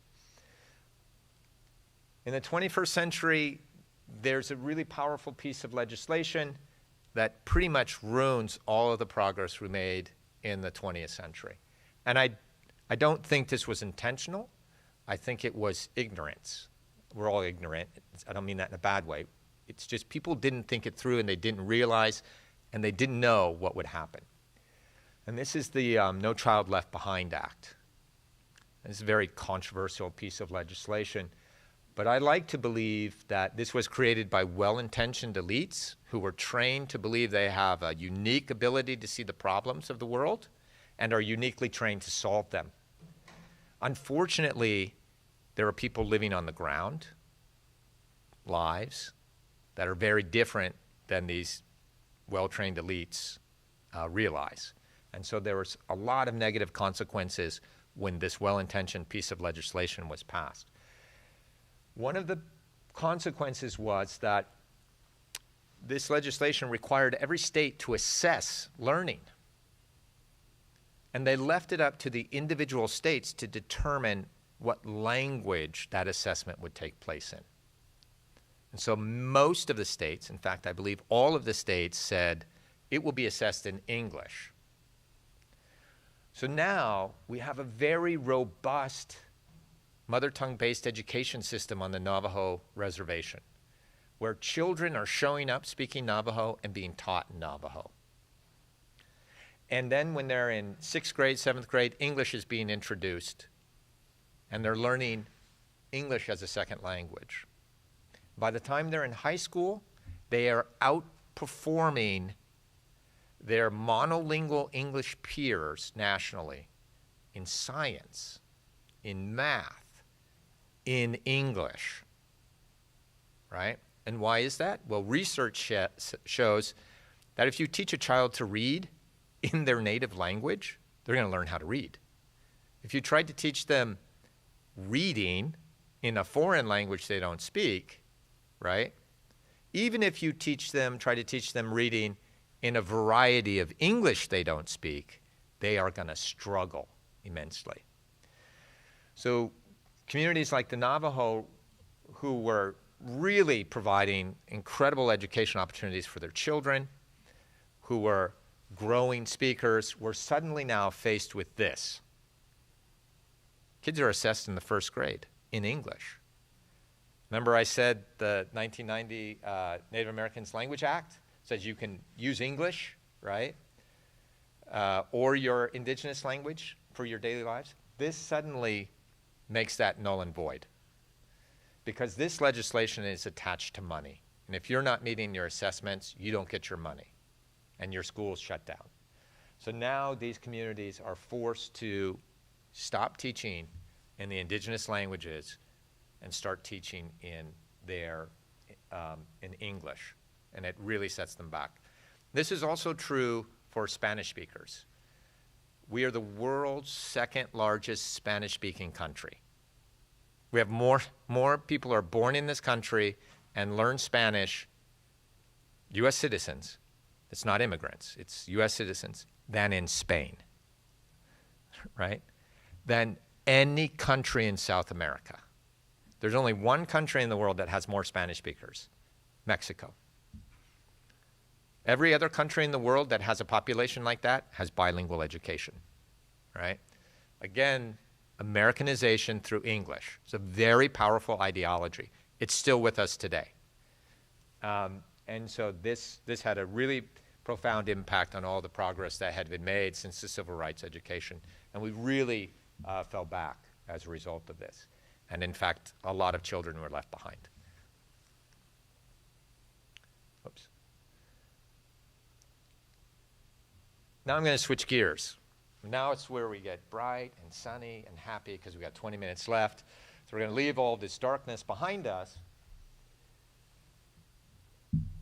It's a democracy. Who's the government in a democracy? The people. And so all of the legislation that I've been talking about has been from the top down. It's legislation that's forced on a population through a representative government.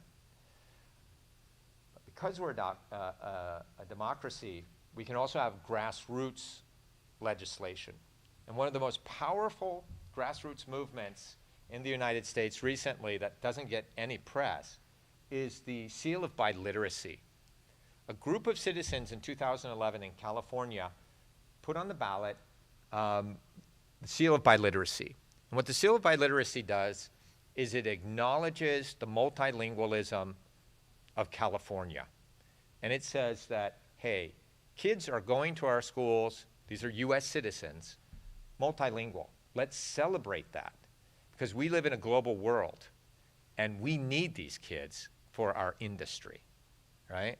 We need these kids for our businesses to preserve their multilingualism. And it passed. And in California, they began issuing high school diplomas that had the Seal of Biliteracy. Kids with that seal began getting jobs at a higher rate than kids without it. And the beauty of the legislation was that anyone can petition to have a language added. So today, in 2022, there are 49 states that offer the Seal of Biliteracy as part of their state legislative policy. These are laws, state laws. There's only one state, I believe it's North Dakota, and that legislation will be up for a vote, and probably next year every state will have the seal of biliteracy. In around 2019, there was a grassroots movement on the part of indigenous communities to get their languages recognized for the seals of biliteracy across the United States. I think there are almost 100 indigenous languages now where children can get the seal. And what the communities have done, they've built what we call complementary schools. They complement the dominant school, and they teach their language in those schools outside of the regular schools. And the students take a test, an oral speaking test and a written test, and then if they pass, then the high school acknowledges and recognizes their multilingualism through the seal of biliteracy. Some of those languages are starting to be accepted at universities, ironically, as foreign language, right? Here's a question you should ask yourself. We're the world's second largest Spanish-speaking country. Why is Spanish a foreign language? We have more Spanish speakers than any country on earth except Mexico. Why do we teach it as a foreign language? Right? Here's another question for you. Do we have an official language in the United States? No official language, right? So this is a really powerful piece of legislation. I've done some research in this area, and students that go to the complementary schools do better than their peers in the regular schools. Why? Well, the complementary schools and these communities share the values and the goals of regular schools. They want their children to be literate. They want their children to be good speakers and to be good, effective communicators. And they're teaching that in their complementary schools, which literally complements the education that they're getting in the public schools. And they tend to have higher GPAs, tend to have higher graduation rates as well. This is crucial because in communities that have high poverty rates, graduation rates go down. That affects all of us, right? Because we have our taxpayers, and our dollars go to support members of our society that don't have those opportunities. But if they do get those opportunities and go to high school, and the number of students in these programs that do is huge. It increases graduation rates, which increase college-going rates, which increase earning power, right? And increase tax dollars. I hate to be crass, because I think it's a really crass way to think about these things, but when we monetize these behaviors, politicians and businesses start to listen, right? In fact, in the state of Utah, they found that their economy was rising, and they were trying to figure out, why are we the fastest growing economy in the United States? And the reason was, it's the state outside of New York and outside of California. It's the state with the largest number of different languages spoken, because they have the Mormon community there. They go out on these missions. They all come back fluent in languages. How many of you think it's hard to learn a language? Anybody? The Mormons do it just fine. They have no troubles with it. Most Europeans, you ask them, is it hard to learn a language? They'll say no. Go to Africa and they'll say, what? Tell me the language I need to learn. Right? This is all kind of mental stuff. In Utah, they want to leverage that, and now they have mandatory language requirements in elementary school. Right? That's the power of monetizing behaviors. It's crass, but it's powerful. So that's the seal of biliteracy. It's doing very well in the country, and it's doing great things for our indigenous languages because it's giving them official state recognition that they've never had before, other than through that national legislation. Now I want to switch gears and move to the federal level, to the global level. We are a member of the United Nations. A lot of people don't like the United Nations. I think it's because they don't understand what the United Nations is. The United Nations is a collection, it's like a club. It's a group of nations that have come together and that make decisions about their behavior together, collectively. The United Nations has no power or authority, right? And in fact, they have very little money. But the United Nations can do nothing except make recommendations. Every member state decides by themselves if they want to follow those recommendations. So any policy that the United Nations make is a recommendation to its member states. Again, I want to stress, the United Nations has no power. individual states get to decide what they want to do.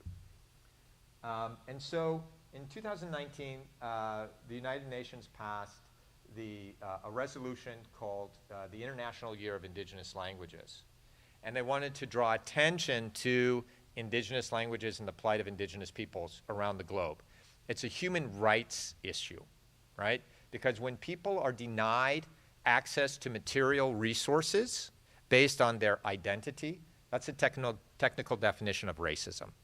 Denying individuals access to material resources based on their perceived identity. And these indigenous peoples have been denied access to material resources across the globe. And they have been terrorized by governments and individuals to get the resources they have. So the United Nations wanted to bring attention to this, and so they passed this International Year of Indigenous Languages, and then UNESCO was tasked with bringing it to the world, and they had a number of global events that took place across the world. And can you open that link? You want to try? Yeah, that one. And we'll just so you can see the website. And you can all go to this website and see, but they opened it up to the global community, and anyone could participate. I encourage you to find this website and play around and look at all of the indigenous communities that joined in and the activities that they did. It will give you a real sense of what's happening globally with indigenous peoples. And there are a number of events here in the United States. Okay, thanks. We can go back to the slideshow. And then in 2022,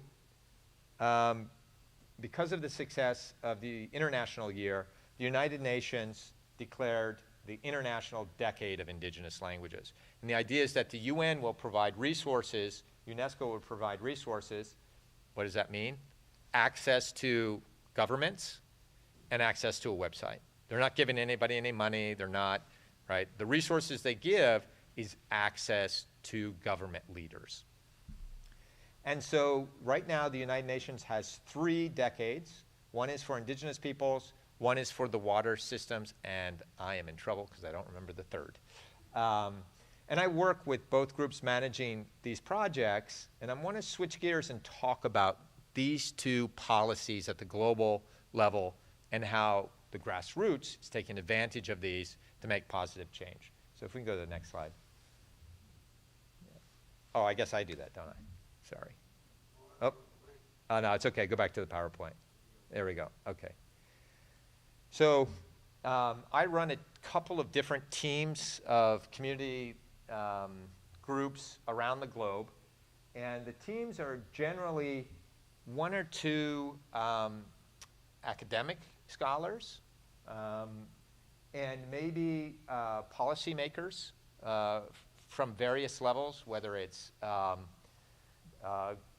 Biden's administration, whether it's Secretary General of the UN, whether it's ministers of education across the globe. We work with them, and then indigenous peoples. We try to have more indigenous peoples on our teams because we want the projects to be really meaningful.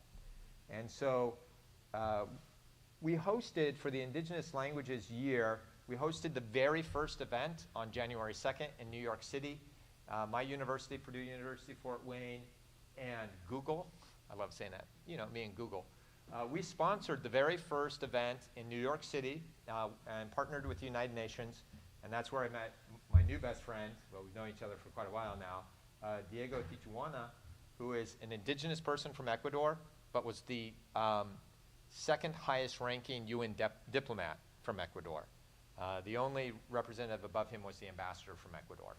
He drafted the resolution that was passed unanimously. It's the only unanimous decision since World War II by the UN. His legislation, his policy, and that declared the International Year. And he was the first indigenous person to present our UN resolution on the floor of the UN in his indigenous language. And so he was our keynote speaker, wonderful man. Does not look like a diplomat. He has very long hair. He wears the traditional hat. It looks like a fedora. Doesn't wear a suit. Wears sandals that are made in his community. He's just a character, lovely guy, absolutely brilliant. But he passed that, and we had the very first event launching the year. And then we were going to have one of the last events. We had a conference, the International Year of Indigenous Languages Perspective Conference at our university. And then I got invited to help draft the UN resolution that declared the decade. And that sounds really cool, right? I get to fly to Geneva, get to hang. Actually, we're sitting around a conference room writing a document by committee. I do not recommend it. Yeah, should that be plural? Is the verb right? I mean, it's a nightmare. It was fun, but hours and hours of drafting legislation. Boring is the first thing that comes to mind. But the results are great. So this is me in the UN. This is my colleague and my wife in the photo. So in 2019, I was invited to help draft the UN resolution. I mean, I love saying that. I grew up in a town of 8,000 people. There were more cows than people. When you grew up, you went to work in the lumber mill or on a farm. When I grew up, I went right to work in a lumber mill. And I never dreamed in my lifetime that I would be in Geneva at the UN, spell checking, really smart people on UN resolutions. It was really cool for me. And it speaks to the power of education. I went to a college like this when I started out, and it did me wonders. So in 2019, we were there drafting a UN resolution. We went back in 2022 to advocate for recognition of some programs. So we had our conference in 2019, our International Year of Indigenous Languages. We had 400 participants. I work at a college not unlike this. I work at a regional college. I work with a lot of smart people that are in fancy places like Yale. And we were going to have this conference at Yale. And Yale, with their $27 billion endowment, said, oh, we don't have enough money for this. So I was upset, naturally, and I was like, are you kidding me? We'll do it at my university. You guys are just a bunch of cheap, bastards. Can't believe this. We'll do it. And of course, then I was like, oh my God, what have I done? I went to our chancellor and our vice chancellor, and I said, yeah, let's do it. And so we brought 400 participants from around the globe. It was crazy. And 3/4 of them were indigenous. And we had activists, artists, scholars, policymakers. We had diplomats, high-ranking government officials, cabinet members from countries. And we had the members of the UNESCO steering committee in charge of all of this at our conference. And we had 50 high school kids, right, from our poorest neighborhoods. Got to come and hang out with these people. It was awesome. And of course, our students got to be involved. The Fort Wayne mayor's office was invited, and he held an event. And the chief of the Miami tribe was there. It was the first time he'd been in Fort Wayne at a formal event. And he spoke in Miami. And there was not a dry eye in the audience, right? He was returning to the homeland of his people, speaking to the political leader of those that took his land, right, historically. It was a spectacular event. It was really lovely. It was such a privilege to be a part of it. We also had the Smithsonian Institute had their Mother Tongue Film Festival where they showed indigenous films with our city. Steve, you remember the Embassy Theater downtown? We have a beautiful historic theater, and they opened it up to us, and we had our film festival there. There's a website, lots of cool photos. But one of the things we did, well, I'll share this. Now I'm just bragging. This is not about me. This is about the 400 indigenous people that showed up to our conference. So the UN evaluated the event that happened all over the globe. And everybody kept talking about, yeah, there was this event in Fort Wayne. They're like, where the hell is Fort Wayne? Who are these people? And why were all of our committee members there and we didn't know about this? So they reached out to me. They had so many people talk about it. They reached out, they interviewed us and some other people involved. And in their report, they talked about one event in North America. And it was our event. That was the most important event. So I sent that to my pals at Yale. And I just said, you see what money cannot buy? Right? Wasn't very nice of me, but a little righteous indignation. So we were really flattered that we were recognized for that. And that was really meaningful to the people that participated. But we took away we had some follow-up afterwards, and what did people learn? And we learned that Indigenous people want meaningful educational opportunities that they participate in the construction of. They want access to English as a tool to advocate for their human rights on the global stage. English no longer belongs to Britain or America. There are more non-native speakers of English around the world talking to non-native speakers. It's no longer a colonial language. The colonized have taken it, and they want it. They wanted an outlet for Indigenous arts. One of the things we did is we didn't want to have a dark, depressing conference like we did earlier, talking about all the horrible stuff. We wanted it to be a celebration. So we had poets, Indigenous poets from around the globe, sharing their poetry and their art, and we had scholars talking about it. Wonderful. And they wanted access to produce, and then they wanted assistance building Indigenous colleges. So we have created a language policy planning and implementation and assessment MOOC. It will launch next fall. It's the partnership between our university and University of British Columbia, and this will be free globally. We have 2 Indigenous colleges that are partnering with us. We're working with others, and they're going to give their students credit for our free course. And this course will help individuals that want to learn about ways to bring their languages back to life, or to improve their educational offerings, or to draft legislation that gets recognition for their communities. And as my colleagues like to say, I'm the token white guy in the committee. Everybody else is Indigenous. And this is really important to us, that we have both perspectives. We need the toolkit that I bring, we need the toolkit that they bring, and we need to create something really, really positive. We're very excited about this, and we got a grant to build it. We're building it now, and you're all welcome to join. I'll send Steve a link next year. And these are policy folks at our conference. This is my friend Zal Mint. He was the Director General of the Miramar National Languages. Miramar has 72 ethnic or indigenous languages, and they were implementing mother tongue-based education, and he was in charge. And he ended up to the third grade in 25 of the communities. I did a lot of work in Miramar with Aung San Suu Kyi and the Ministry of Education, because there was a movement, peace through language. All the factions that were fighting each other in Miramar had decided to unite through education that was multilingual. Unfortunately, there was a coup in 2020, and folks like Zomin didn't go well for them. The gentleman on the far left, as you're looking, is Agustin Dasana. He's from Peru. A little nicer note here. He was a minister of indigenous languages. He's also a world champion surfer. Just so you know, not all politicians are boring.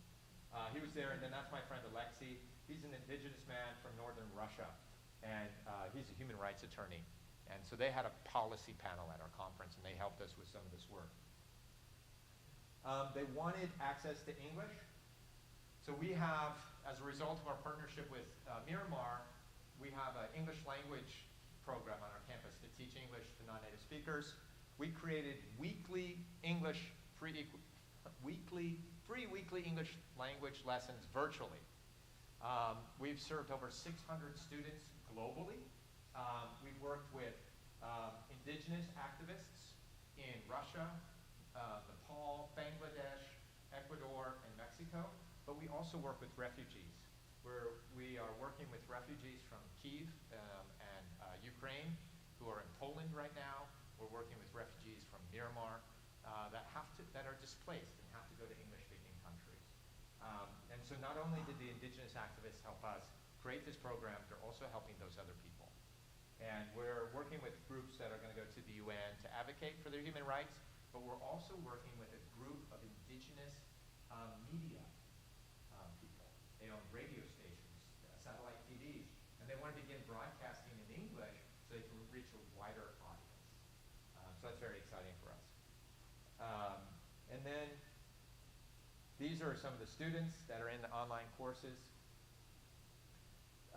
They wanted outlets for indigenous art. we will launch an Indigenous Literary Art magazine next year, and it will be in the Indigenous language and a dominant language of the region, or one of the global dominant languages, so it'll be bilingual, but it will be in their language.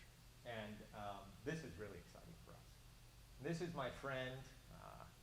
Yeah, I can say she's my friend. I'm always embarrassed when I'm with her. She's Tohono O'odham. She's a MacArthur genius. That means the MacArthur Foundation said, you know, we've been watching you. You're a genius. Here's $600,000. Spend it and have fun. And she did that because she's a linguist, but also a poet. And she is the nicest human being on the planet. And if you ever meet her, all of your sins, all the bad stuff you've done, like do nothing, like stay home and watch TV or something, you feel so guilty. Like, what am I doing with my life? Right now, I'm just feeling shame. Got to move on. And finally, we are working with the Moan National College in the Liberated Zone in Miramar. We're building that university. The president of that university was a refugee in Fort Wayne. He went to my university. I didn't know this. He was there long before I was. And so now he's back in Miramar in the Liberated Zone building a college. And coincidentally, we are now working together to build that college. And he was in my town. And that's really exciting. And then we're working with the Mate Wasi Indigenous University in Ecuador, helping them with their development. And it's very rewarding work. So in closing, there's much to be done, but each of us can do something. And I think in the earlier talk, they said be kind, right? That is the easiest thing you can do. Just be nice to people, right? And educate yourself on some issues and encourage multilingualism. When you hear somebody speaking a foreign language in public, don't stare at them, right? Don't make them feel uncomfortable, right? And if somebody says something about it, especially if it's Spanish, just politely say, did you know that the United States is the second largest Spanish-speaking country in the world? And did you know those people are born here and learn it just like we learn English? Isn't that cool, right? Right? Earlier they were talking about love, right? My wife made me put this in here. Love your neighbor, but also love your enemy, right? That's a radical idea. These are simple things that we can all do in our daily lives to impact your neighbors right here, your indigenous neighbors, my indigenous neighbors down in Fort Wayne. Right? I've gone too long, so I'm going to stop here, and I think we have a couple minutes for questions. Yeah. Was there? Anyway, yes.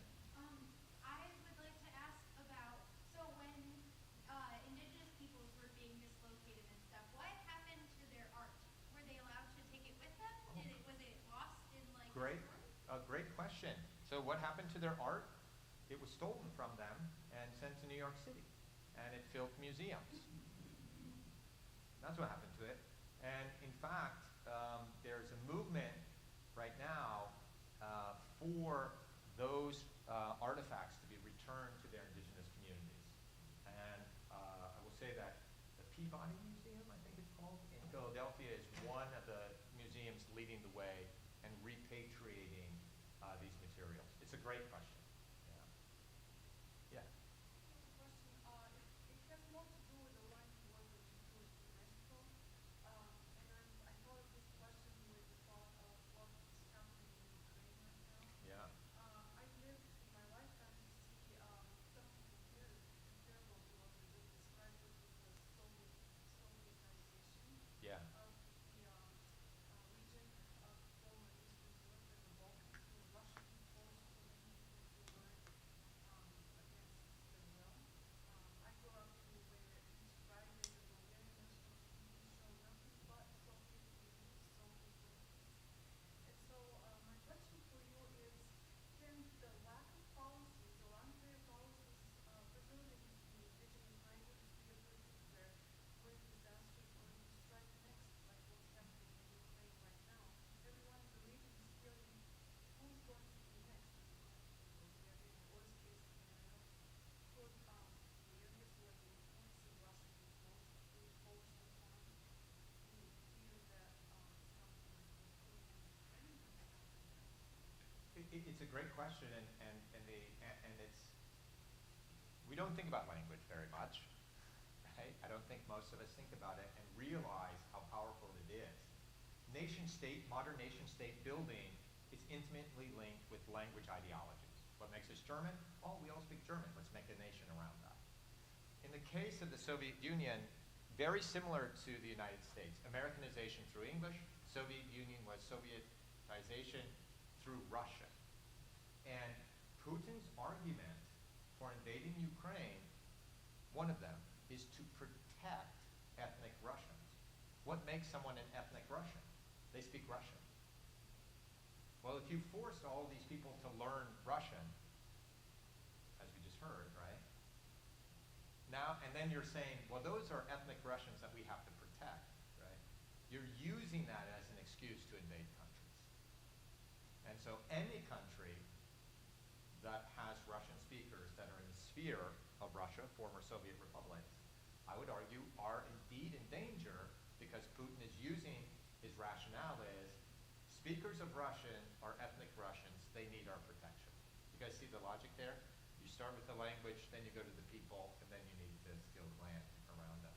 So I would say any country is vulnerable, any former Soviet republic is vulnerable when the person in charge of the military believes that a Russian speaker is Russian in need of protection. Yeah. It's terrifying. Right? It's really scary. Other questions? Yeah. Very enlightening. Thank you so much. Just in short, I've always been an advocate for incorporating linguistics and language study into all curricula. In short, we need languages for many things, and most people think first of information exchange. And I realize you could teach it and probably have a graduate course on this subject. What else do we need language for other than exchanging information? I would say that's the only thing we need language for. And I would say that what we want to ask is, what is the information that we're exchanging? And on this point, what's so important about today is what's, in my opinion, what is the most important thing language conveys? Identity. Who we are as human beings. And so that quote, kill the Indian, save the man, that's all about destroying someone's identity. Right? I grew up in rural Eastern Oregon. I do not speak this way. I am multilingual. I am fluent in redneck. Right? If my brother called me right now, you would think, oh my God, what happened to that guy? Right? We all have multiple identities. You're all here today as students, and that's an identity. And as you walk through these halls, you're acquiring a new dialect of English. It's called academic English. And you're learning that, and you're struggling in your classes because the textbook is written in academic English, and nobody speaks that except lunatics that got PhDs, right? There's a great article in the journal Science, the premier scientific journal in the world. And the question is asked, why is the U.S. failing in science? The answer? The language. Biology teachers can't read biology textbooks because they're written by people with PhDs. And people with PhDs, their language is so perverted and so weird from normal people, it's impenetrable, right? But you're all here learning that. You also have a language that you speak with your peers, right? We use this term slang. A lot of people say that that's bad. Slang is bad. Another brilliant person told me, slang is just technical jargon of youth. And old people are upset because they don't know it. Right? So you have that variety of language you use. And then you have the language of your family. We're all multicultural and we're all multidialectical because we all have multiple identities. In 1819, when that act, the Civilization Act was passed, some incredibly smart indigenous people said, hey, we can do this. We can be multicultural. We can have multiple identities and not lose who we are as a group of people. And that's, I think, the answer to the question is, the most important thing, like language is communication. Absolutely. What are we communicating? The number thing we're communicating is identity, right? And we have multiple identities, so we should allow others to have those multiple identities as well, right? But I'll tell you this, if I go home my hometown and I start talking like this, people will make fun of me. Oh, Mr. Fancy Professor, let's come back to town, right? I can't do anything without getting harassed. And I immediately slip into that, as my brother calls it, redneck. He doesn't speak English. He speaks redneck. Right? So, yeah. Thank you for the question. Great question. Okay. I think we're out of time, yeah? Oh, another question? Yeah.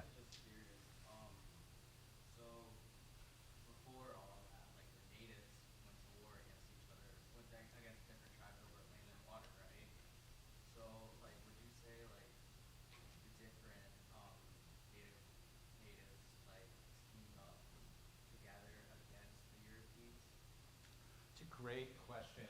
And what's fascinating, we don't have a lot of records, right? But what we believe is that,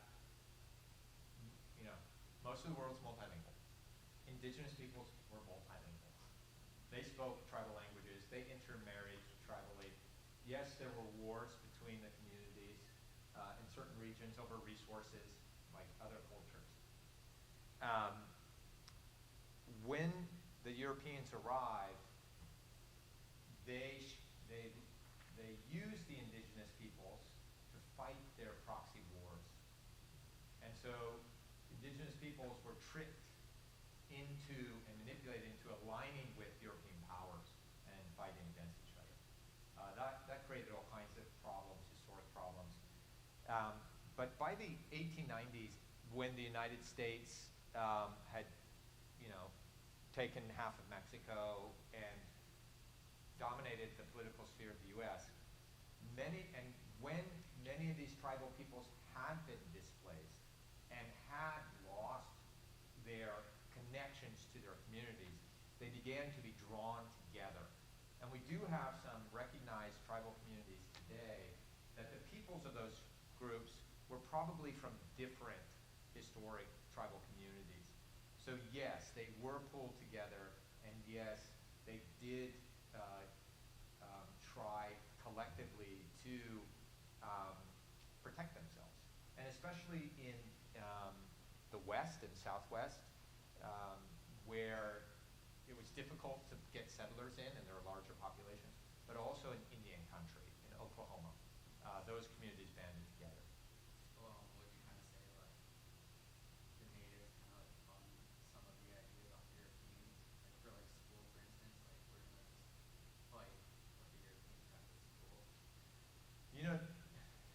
That's a really good question, and it's hard to answer because the European dominant society was so good at eradicating, displacing, and replacing those communities. So for example, horses were not indigenous to North America, but around 1760, a group of horses escaped from a Spanish spot, we think this is one of the hypotheses, and went to the Pacific Northwest. And the Indians there, the indigenous peoples there, got those horses. Their culture has radically changed now, right? So did they adopt the horses? Was this influenced by the Europeans? In those contexts, we don't really know. But when it comes to education, we know. Dominant society came in and said, your ways are done. This is how we do it from now on. And when they sent those kids to boarding schools and all these things, that eradicated many of the memories and cultural practices of education. So all they were left with was the dominant system. So in those cases, I don't think that they actively chose those systems. Those were imposed on them. Does that make sense? Yeah. Okay. Yeah, it's a good question. But I think today that indigenous communities are taking advantage of that and trying to change. Yeah. Okay. Great. Thank you all very much.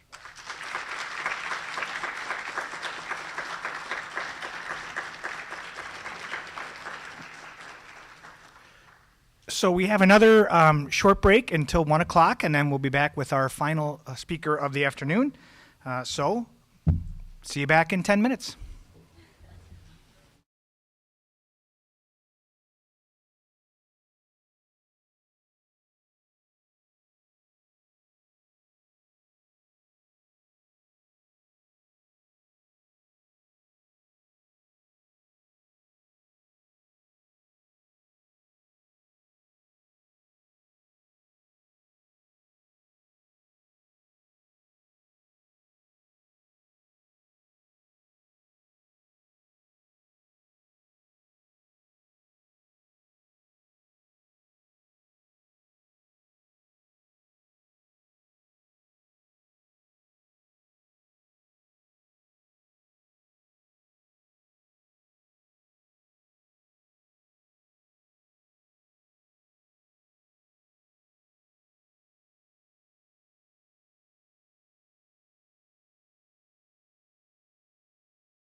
Bonjour.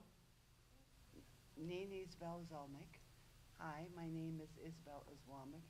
Miigwech Ibishai Knungo. Thank you for coming today. And you already have heard Marcella talk about Indian residential boarding school, and then the other facilitator talk about the years leading up to how we had lost our language and the treaties involved with it. So the policies are there, and also the things that have made our people change from one way of life to another life, they are there. You've heard them already, okay? So what I'm going to be talking about today is how is the language being brought back into communities now? We have lost it, well, rather stolen from us, and we're gaining it back slowly. So it's happening slowly because what all these things happened prior to now is they happen slowly too. Like slowly in the sense that it's like 100, 200, 300 years, okay?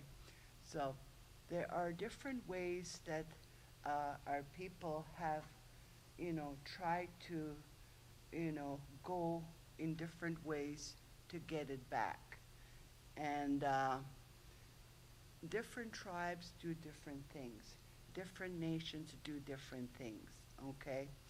But when it comes to the Canadian, yes? I was going to move this, sorry. I knew it didn't work. Okay, miigwech. See, I knew it wasn't working. How is it now? Can you hear me? Yes. Okay, now you do. Okay, I'm sorry.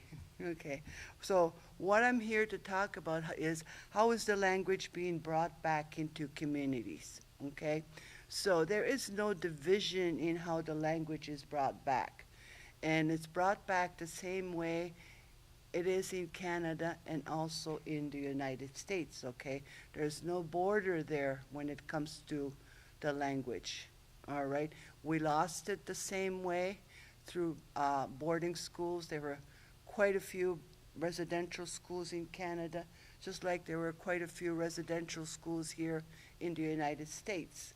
And they did their job of eroding our identity, not just with culture, but also with just also the language and the family, okay?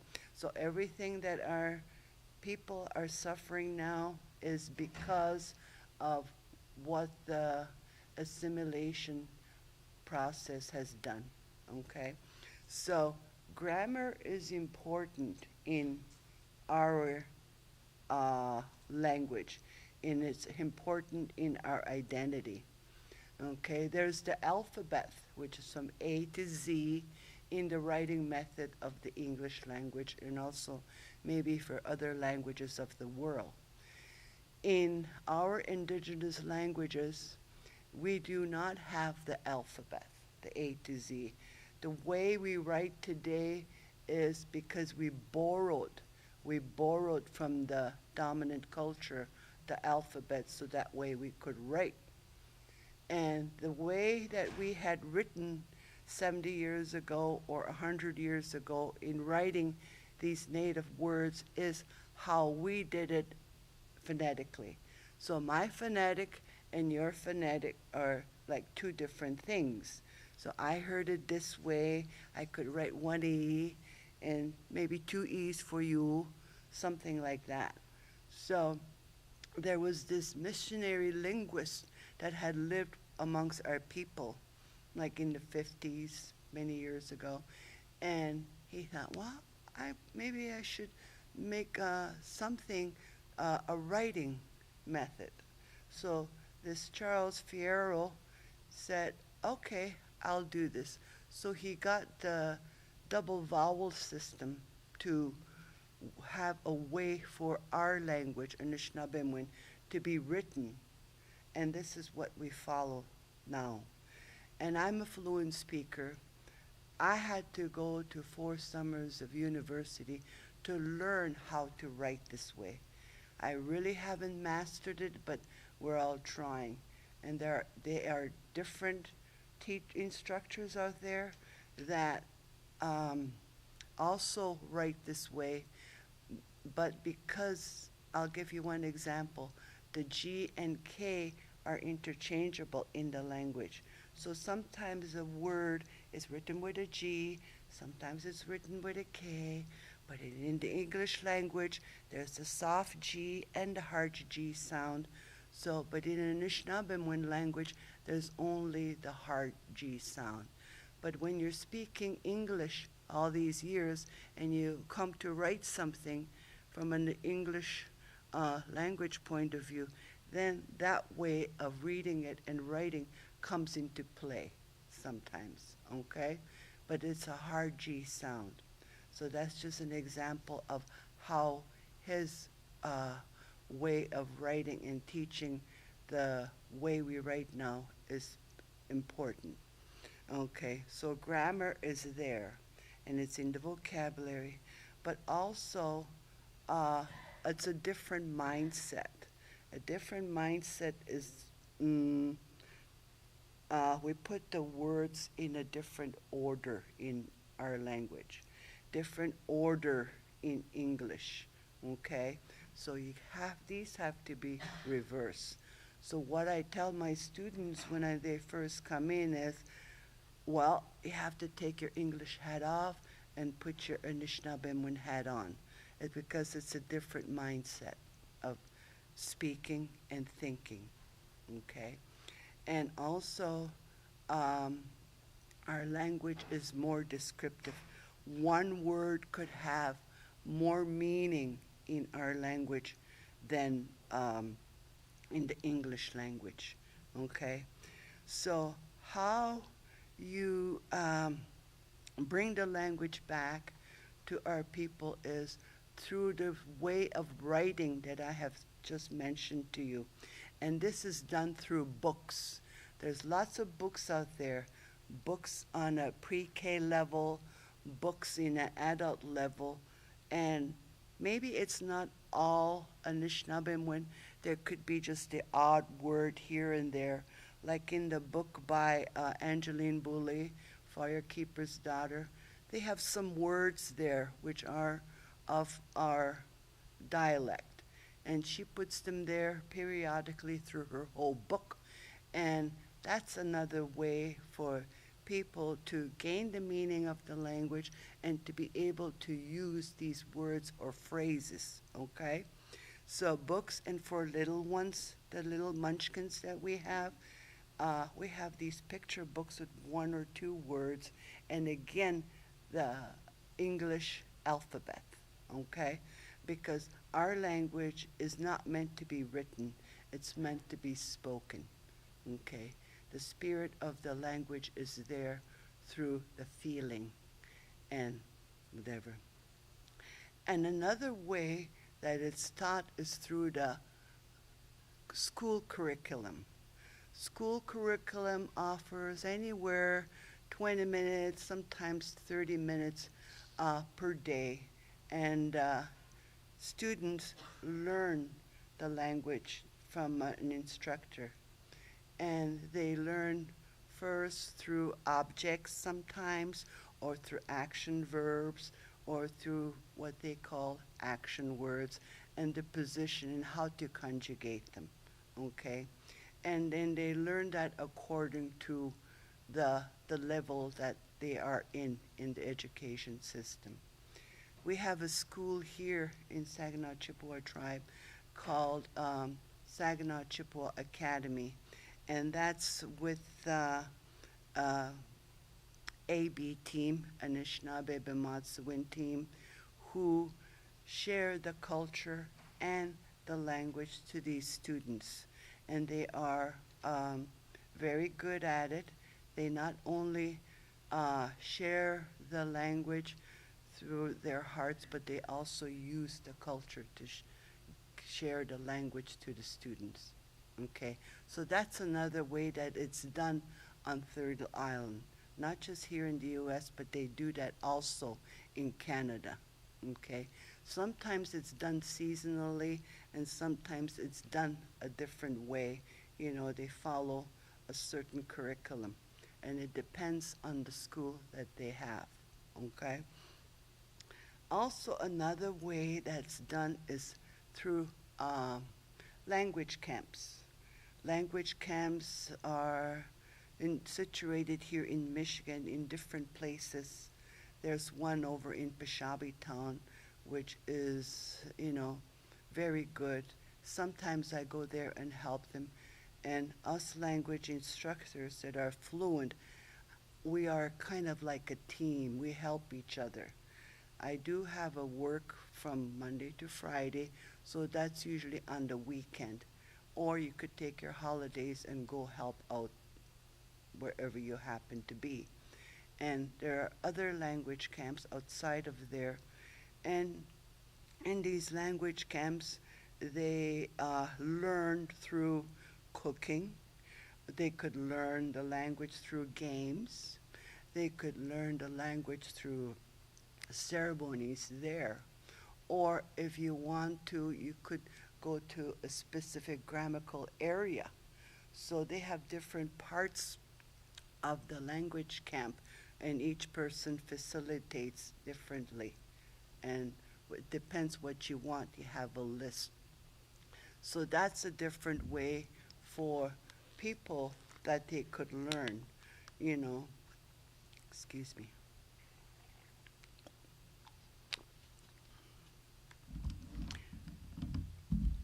And another way that communities learn is through conferences.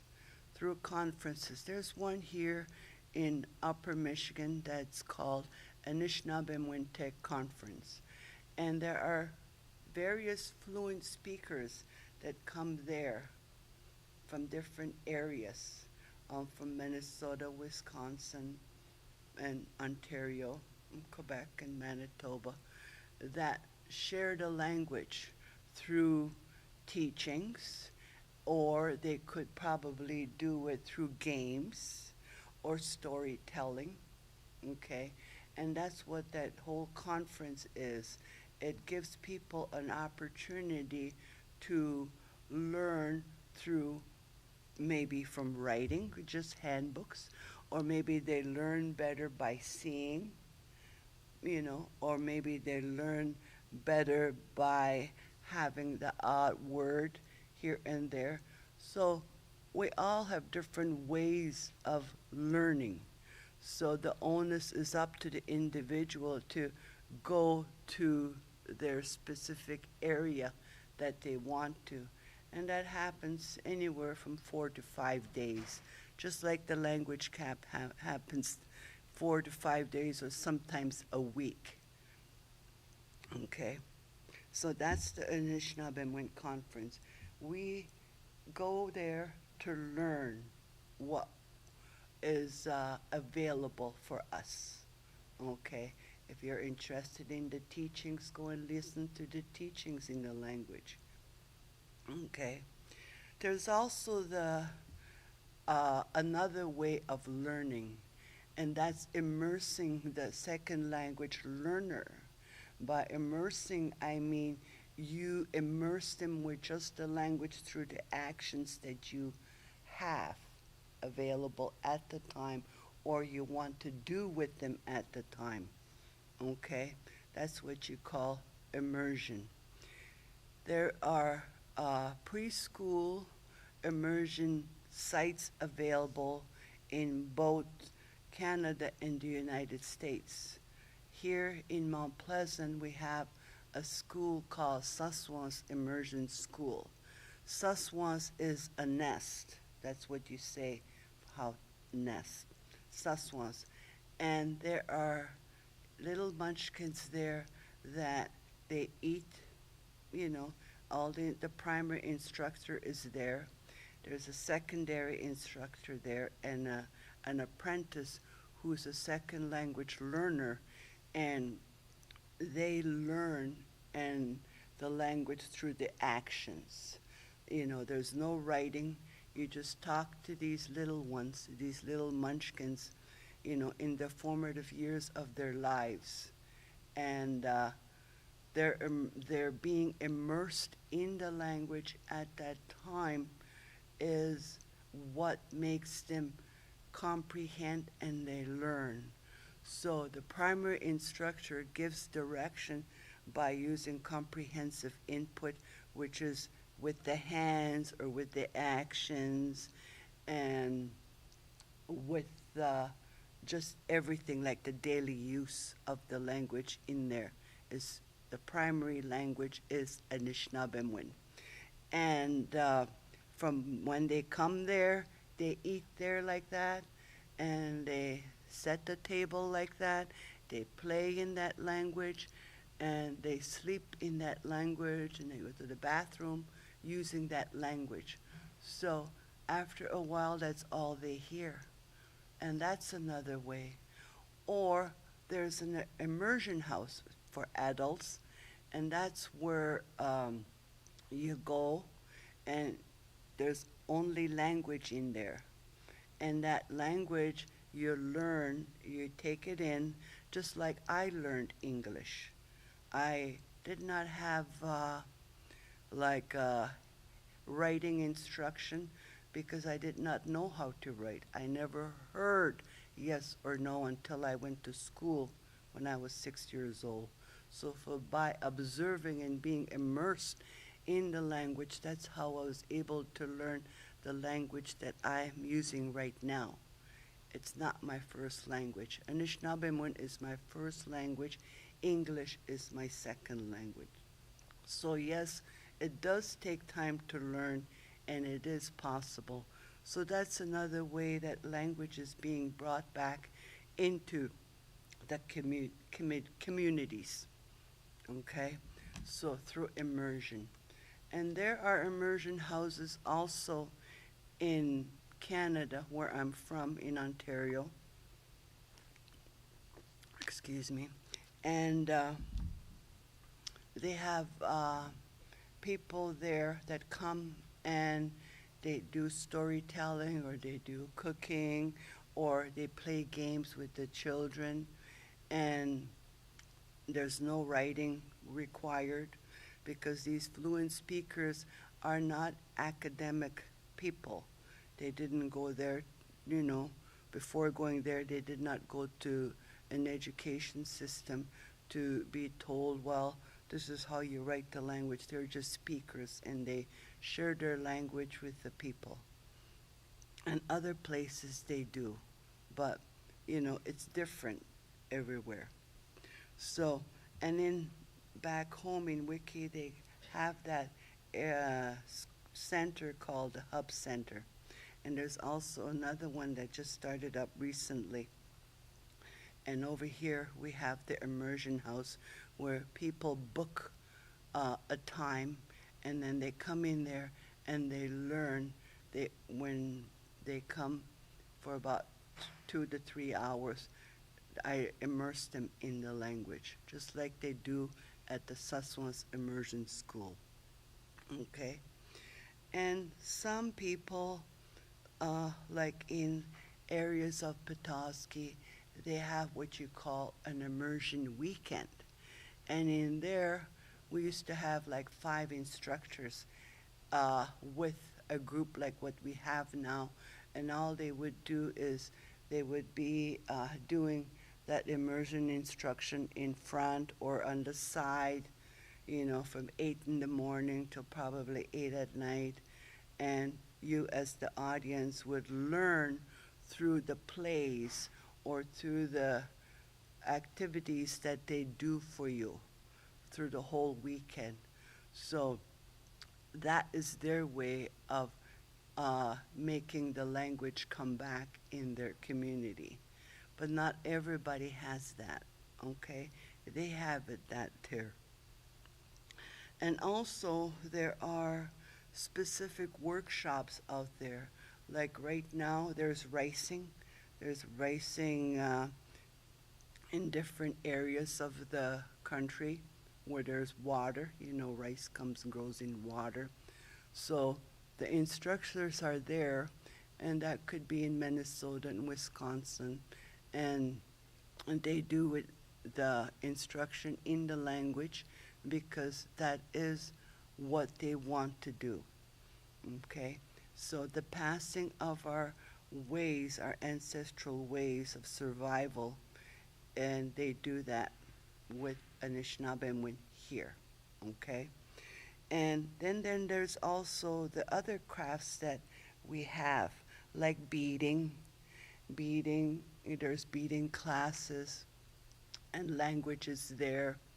You know, if not fully fluent, it's partially fluent sometimes. And they have the words and how to get the bead, you know, jibabnang, squang, and also you learn the colors. So that's another way that you learn the language. Just like these black ash baskets. I had done a workshop with this lady that spoke the language, and I had done a couple those black ash baskets when the tree was still there, you know. So at the time I did not know that the tree was going to be dying out, and now those baskets are precious. Okay, you don't have that tree anymore. So those workshops I had attended with Wasson were done in the language, and that's another way of how our language is coming in the community through something like that, the black ash making baskets. Another way, like in the summer or in the spring, is through gardening. Everybody creates a garden. So there's words associated with planting, the seed, the water, and all this little stuff that we do, which takes up time. The language is put in there, okay? So there's different ways of how we can get the language out there. So 7 Gen here in Mount Pleasant does a really good job of that. They plant their tobacco, they plant their sage, and also they have workshops during the day or evening sometimes on how you can plant maybe on a planter, and they have words associated with gardening for that, down to watering the plants. So that's another way of how, you know, communities are able to pass on and give the language to the second language learners. So something is better than nothing. And it's an effort not only on the ones that are trying to make these happen, but also you have to make time to go there too, okay? Because we're all busy in this world nowadays. We're busy being grandparents sometimes, you know, making sure that the kids are okay. And sometimes as parents, the sports are out there. And sometimes the kids, when they're going to school, they have other things that they have to do. So that's, you know, a lot of things that are out there for our people to be doing. And also, if you're into medicines, you need your tobacco. So there's the medicine pouch, the tobacco that's, you know, where you put the tobacco in and you put it around your neck, or you have it in your pocket. You know, you use the sema once in a while. There's classes there everywhere, different parts of the country, and you make your own pouch. You know, it has more meaning than just to have somebody buy it for you or for you to buy it yourself. So you have these pouches, and they offer classes and different ways how to make it, okay? So you learn the language for the hide, the string, how to make the holes, and what type of hide it is. Just like in gardening, you have the names of the plants, the vegetables that you're growing. Same thing with the medicine pouch. You have the name of the hide, whether it's a deer or a moose or some other hide, or even a rabbit, you know, hide. So that language is used to make something, okay? So all these workshops that are out there are for the learner, and they learn a little bit. And maybe they'll share with somebody in the future. So it's got like a snowball effect. That person learns, then they share with somebody and somebody else, and then it grows, okay? Not only the language, but the way that they're doing it. Could be a basket making, different basket making, or gardening, okay? And also, of course, we all have technology now. I'm not good with it, I'll admit. I'm from the old school. These little ones, they can be amazed what the 3-year-olds learn, eh? And they can grab. So if they can do that with technology, imagine what they do with the language that they get, eh? They're able to absorb it so freely, so fast. So technology, you have lots of things on YouTube now by different speakers from Wisconsin, different speakers from Ontario, and different speakers here from Michigan. They share what they're doing, and they're using the language, okay? So YouTube has lots, from making fry bread to making corn soup. You have all these little things that you don't have to watch for a whole hour. You can only watch them maybe 5 minutes, 10 minutes. Even singing, we have the drummers here. They sing sometimes in the language outside of chanting, and that, they want to know the language, how they could say things. So that's another form. Music, some people do literal, like, translations on country and western songs. I heard Barbara Nolan from Ontario sing the old country classics of long ago on YouTube. I was really impressed with her song. She did really well. So they have it that way. Then there's the young people from Inuit territory. They sing hip-hop in the language, and they're doing great, So technology comes into play there, how we can learn the language, how the instructors also can share and bring the language into the communities. Another thing that they have is online courses. People have the option of going to the first level, intermediate, or advanced from different instructors. And you can even do that in your pajamas. You don't have to be out there with everybody else. That's one good thing about that, okay? Online courses are there, and you don't have to travel to get there. So that's another option that the second language learner has to learn the language, is that way. There are different things that people have to learn, okay? Then there's the social media. Facebook, they call it, eh?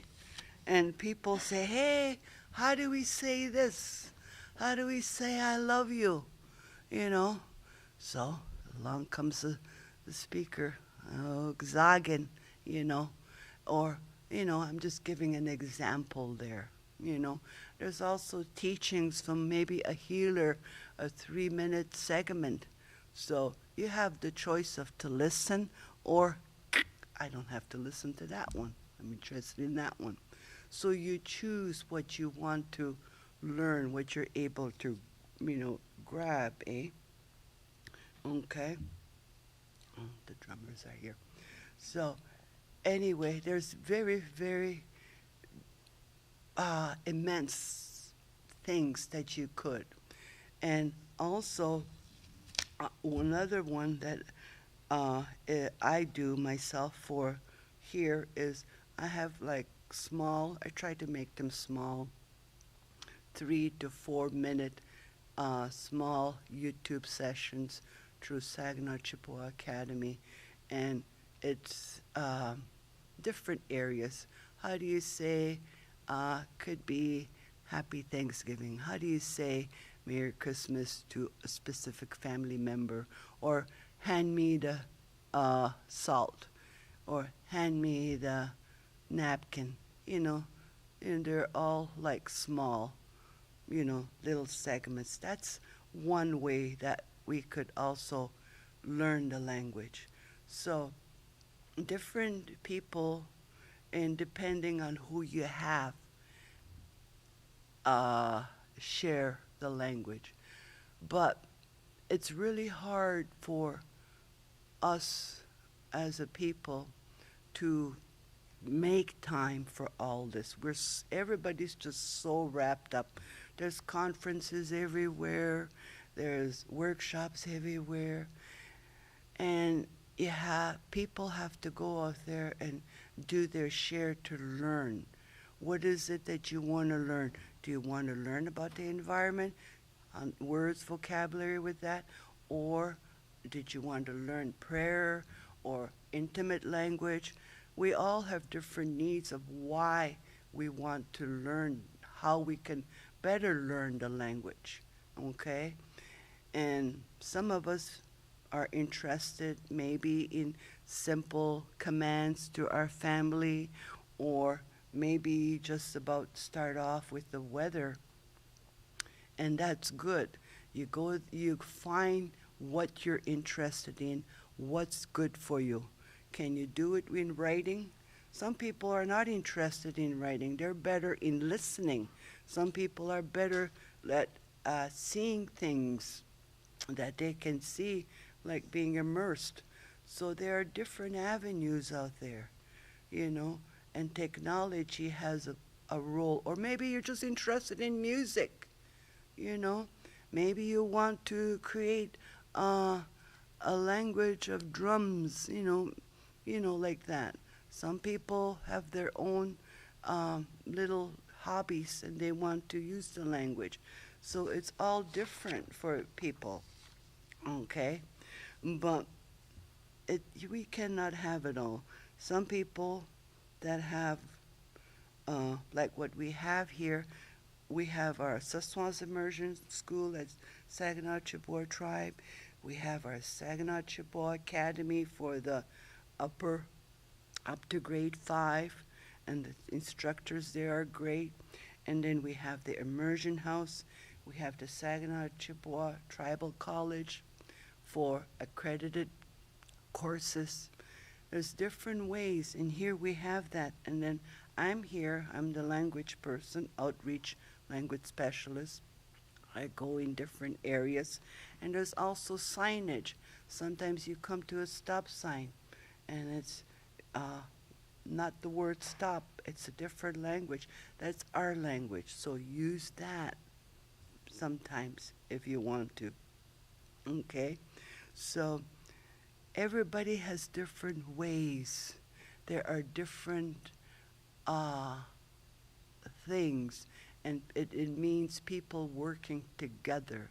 So find out what is good for you, find out what you want, and it is out there, okay? So, and if I can learn English when I did not know how to write, if I can learn English when there was nobody that I could speak to in English, because I come from an isolated community where we're all just there. Anishinaabemowin was the native language that was spoken, nobody to speak English with, but we kind of did little plays, my friends and I, and, you know, to the point where you learn after about 4 or 5 years, you know, you learn the language to the point where I am now. And it can be done. It's slow, but it can be done. And one good thing from that era to now is technology. we have the technology to have the language there for us, okay? And it's so close, you could have it there in front of you. And so we have that ability now, all right? So I'm from the grassroots area, and yes, do we have any questions? Do we have any comments from people? Yeah. When in your community back in Canada, when do you think English started coming into your community? Do you have any idea when it started coming here to you? Well, English, I think was, you mean from people coming in to speak or our families speaking it? Families speaking it, okay. When, I think when the people were able, when they made these roads, because the roads used to be like this, you know, donkey trails. Then they blasted the roads, and now we have a highway. So that highway enables people to go in and out rather than just that 2-hour ferry ride, which we still have, or that bridge connecting us. Now there's a road to that bridge, there's a road to that ferry. So things are moving fast. So all the people are able to shop not in the convenience store or do trading like they used to. They're able to go off the island now to do their shopping at a store we call Independent, which is comparable to Myers here. And then when that started happening, which was probably in the 60s, mid-60s, late 60s, and people started having more cars rather than just horse and buggy. There was just not one car that went down the road. When you heard that motor, you thought, ah, is the car coming? So we all ran. Now, cars go by, nobody looks, you know. So that was probably in the 60s when we had easy access and convenience to the outside world. Then people started, like my nieces that are younger, they started using the language more. And now there's a resurgence of those next generation that want to learn the language just like everybody else does. We're all fluent speakers. These ones here started forgetting about it, didn't use it. They may understand it, but they don't use it. So, because everything was convenient for them. Then, just recently, maybe 20, 30 years, they see now the importance, and there's the new agers now, which we call the young people that are interested in it. So they're learning it, and there's a resurgence of it. There's immersion houses. There's the saswas, like the preschoolers. There's crafts. Just like there is here, that's what they have there to keep the language going. But the age group, like in the 70s age group, we are slowly dying off. So people have to be out there and be vigilant in learning our language, because the spirit of the language and the way it's spoken from a first language person is not the same as you learning it, because it has to have that, I don't know how to say it, it's got more meaning, okay? Has more meaning. So try and, learn what you can, and that's what the second language learners have the ability to. If you just love music, go create music or go learn music. If you like crafts, go learn about crafts like that. Or if you want to make a dress, learn the language associated with a dress. And this technology is there. You can learn the language through technology too, okay? But to answer your question, there was that gap, you know. The fluent speakers I know, not only from where I'm from, but different parts like in Alaska, Yukon, and California, were all slowly dying off. Slowly, you know. The COVID happening here does not make it any better either. So everybody has to do their part. The ones that know the language have to share it if they haven't taken an academic course to know how to write. They can share it through.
I thought there was a hand up over here, right?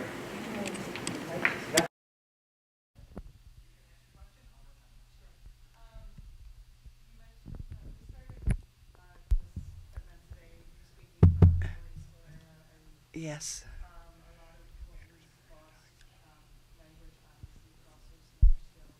Yes.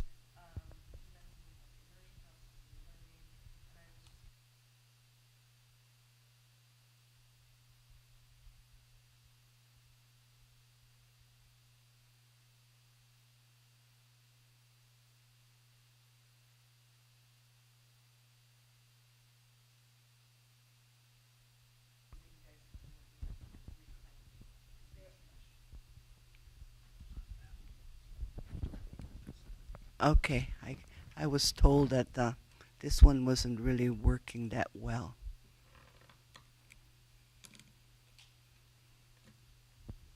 Okay, yeah, there are fluent speakers out there that know how to do a certain thing, and they do offer their services by passing on the culture, whether it be skinning a hide in the language. Some people know music and they are singers and they pass on the language through songs. Some people pass on the language to, like through cooking, okay? Making corn soup. They make the corn soup, using the language. How you didn't, add this, manda dugonan, bish siganan, abish nekorjagan, like that, kick. So all these, are used on different crafts, different workshops, okay? There are drum workshops out there where you can create a song, hand drum, songs in the language, okay? So there's these different traits, these different things that our ancestors have that the fluent speakers use, Not only are they passing on the trait of anything like foraging, the medicines and what it's good for, they're also using the language. What was it called? Shashobakse, weekend, like that. Okay. Any more? Yes.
Yes.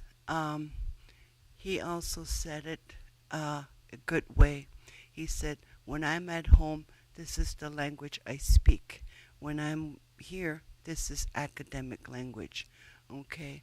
And when you are learning Anishinaabe, when the grammar falls a different way, there's feeling in there. The spirit of the language is there, and that's the spirit is just there. Yeah. Unfortunately, we don't have all these craft people in certain areas. You have to bring them, you know, or you have to have a big screen like this and find out where there what you want to learn, whether it be duck hunting, whether it be ricing, or bring the people there, like we used to bring Lee Sprague here, and also whatever you want, sewing. I know Tanya did the corn soup, you know. Yeah. Does that answer your question? Yes. Yes. Yeah. Hi, Ricardo. Isabel, Eh. I make the attempt in a very faulty way. I've learned some phrases and will continue that effort. Not being non-native, I am reticent at times to use those phrases because I don't know how it's going to be received by indigenous folks. Well, I don't want to come off as being phony. I know I'm coming from a good place, yet I just don't know if that's like, I don't know how I ask this question other than, and is it okay to use the language, the phrases I do have, is that an okay thing to do in the community of Native American folks? You can use the language anytime you want to. I'll use myself as an example. I hear where you're coming from. I was not sure of my English language, how my pronunciation was, and how I was saying the words. I was kind of shy to speak the English language at first. And when I was around English-speaking people, and should I use these words? They're not of my language. But through time, you overcome that. Through time, you overcome that shyness. Through time, you overcome that way of, I don't know what you would call it in English. You know, you just don't want to have people think of you a different way. You may not pronounce it, or is it right of me to say words like this? You know, you're learning, you know, you're learning. So there's no harm done in order for another person or race to say a phrase or a word in a different language. I myself don't see that. Okay. It's an honor to have that language pass, you know, have somebody else say it. Miigwech. Yes.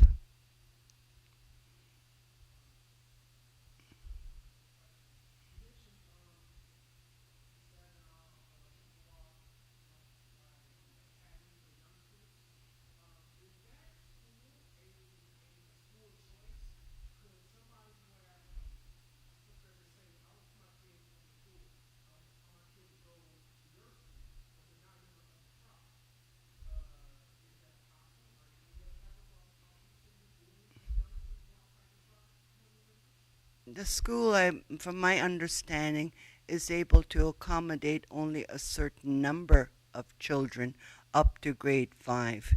It's a private school with Anishinaabe Bemwatsuwin instructors there to supplement the regular school teachers there. And I don't know about anybody outside of here that can go there. I am not familiar with that. Is there anybody? Is there? Only tribal members can go there. Any? And descendants. And from other affiliated tribes. I have to be of a tribe to go there. It's a special school. Ahaw. Ahaw is your welcome. I just kind of want to make a comment. Don't really have a question, but Migwich is about this. So the question about the school being, open to tribal members or federally recognized members of a different tribe or descendants of Saginaw Chippewa tribe. The school, what they're doing there with the reintroducing language and culture and all that stuff, is to help give that back to the children that don't have that in their life now due to residential boarding schools and stuff like that. So that's why it's kind of specific. It's not a like you can't go here type of thing to like leave anybody out or any kind of like ill will or any kind of negative thoughts associated with that. It's more or less to give these children the opportunity to learn things that they were never. It's kind of like learning something that was taken away from them without them even knowing it was taken away from them. And so it's kind of trying to like introduce that their own culture and language to them. Miigwech, Anna. I should have had this earlier. Miigwech. Yeah, this one looks better. That one doesn't. Yeah, a battery. Battery? Yeah.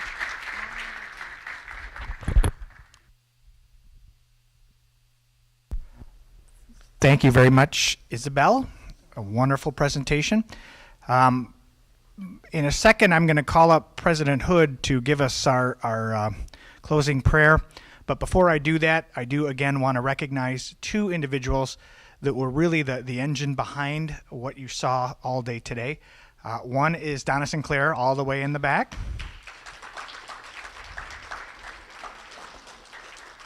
Donna is one of the co-chairs and is a faculty member, an adjunct faculty member at Mid-Michigan College here. And the other is Frances Mena.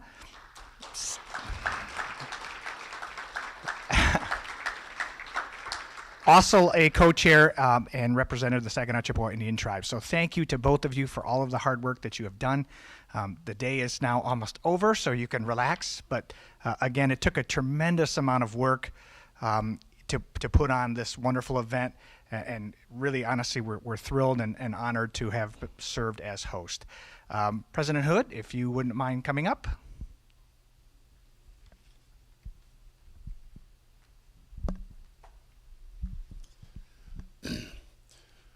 Thank you. I echo my gratitude, appreciation, and respect in the most meaningful of ways. May we pray. Dear eternal God and Creator, who we each worship in our own way with our unique identities and heritage, thank you for bringing us together for this momentous day. Thank you for the mind, body, and spirit that we each have uniquely personal to us and rooted in the heritage of our ancestors. Thank you for creating us in your image. Thank you for giving us the abilities and the minds and the spirits to communicate, to reach out to one another, to be able to use languages in infinite ways, to be able to connect. Thank you for the eyes that have been opened and the ears that hear more clearly from the messages of thy servants. Thank you for bringing these words to us through your servants. Please go with us, keep us strong, keep us committed to sharing these messages. Help us to open other eyes and ears. Help us to work together, to live together, and to enjoy the blessings that you have provided us in the most meaningful ways, and to never forget our ancestors and our heritage, and to respect those of others in every conceivable way. In your hallowed name we pray.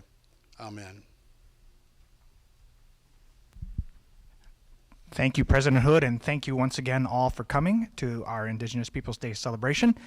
We are going to close with a closing song from Onion Creek Drummers and Singers. Take it away.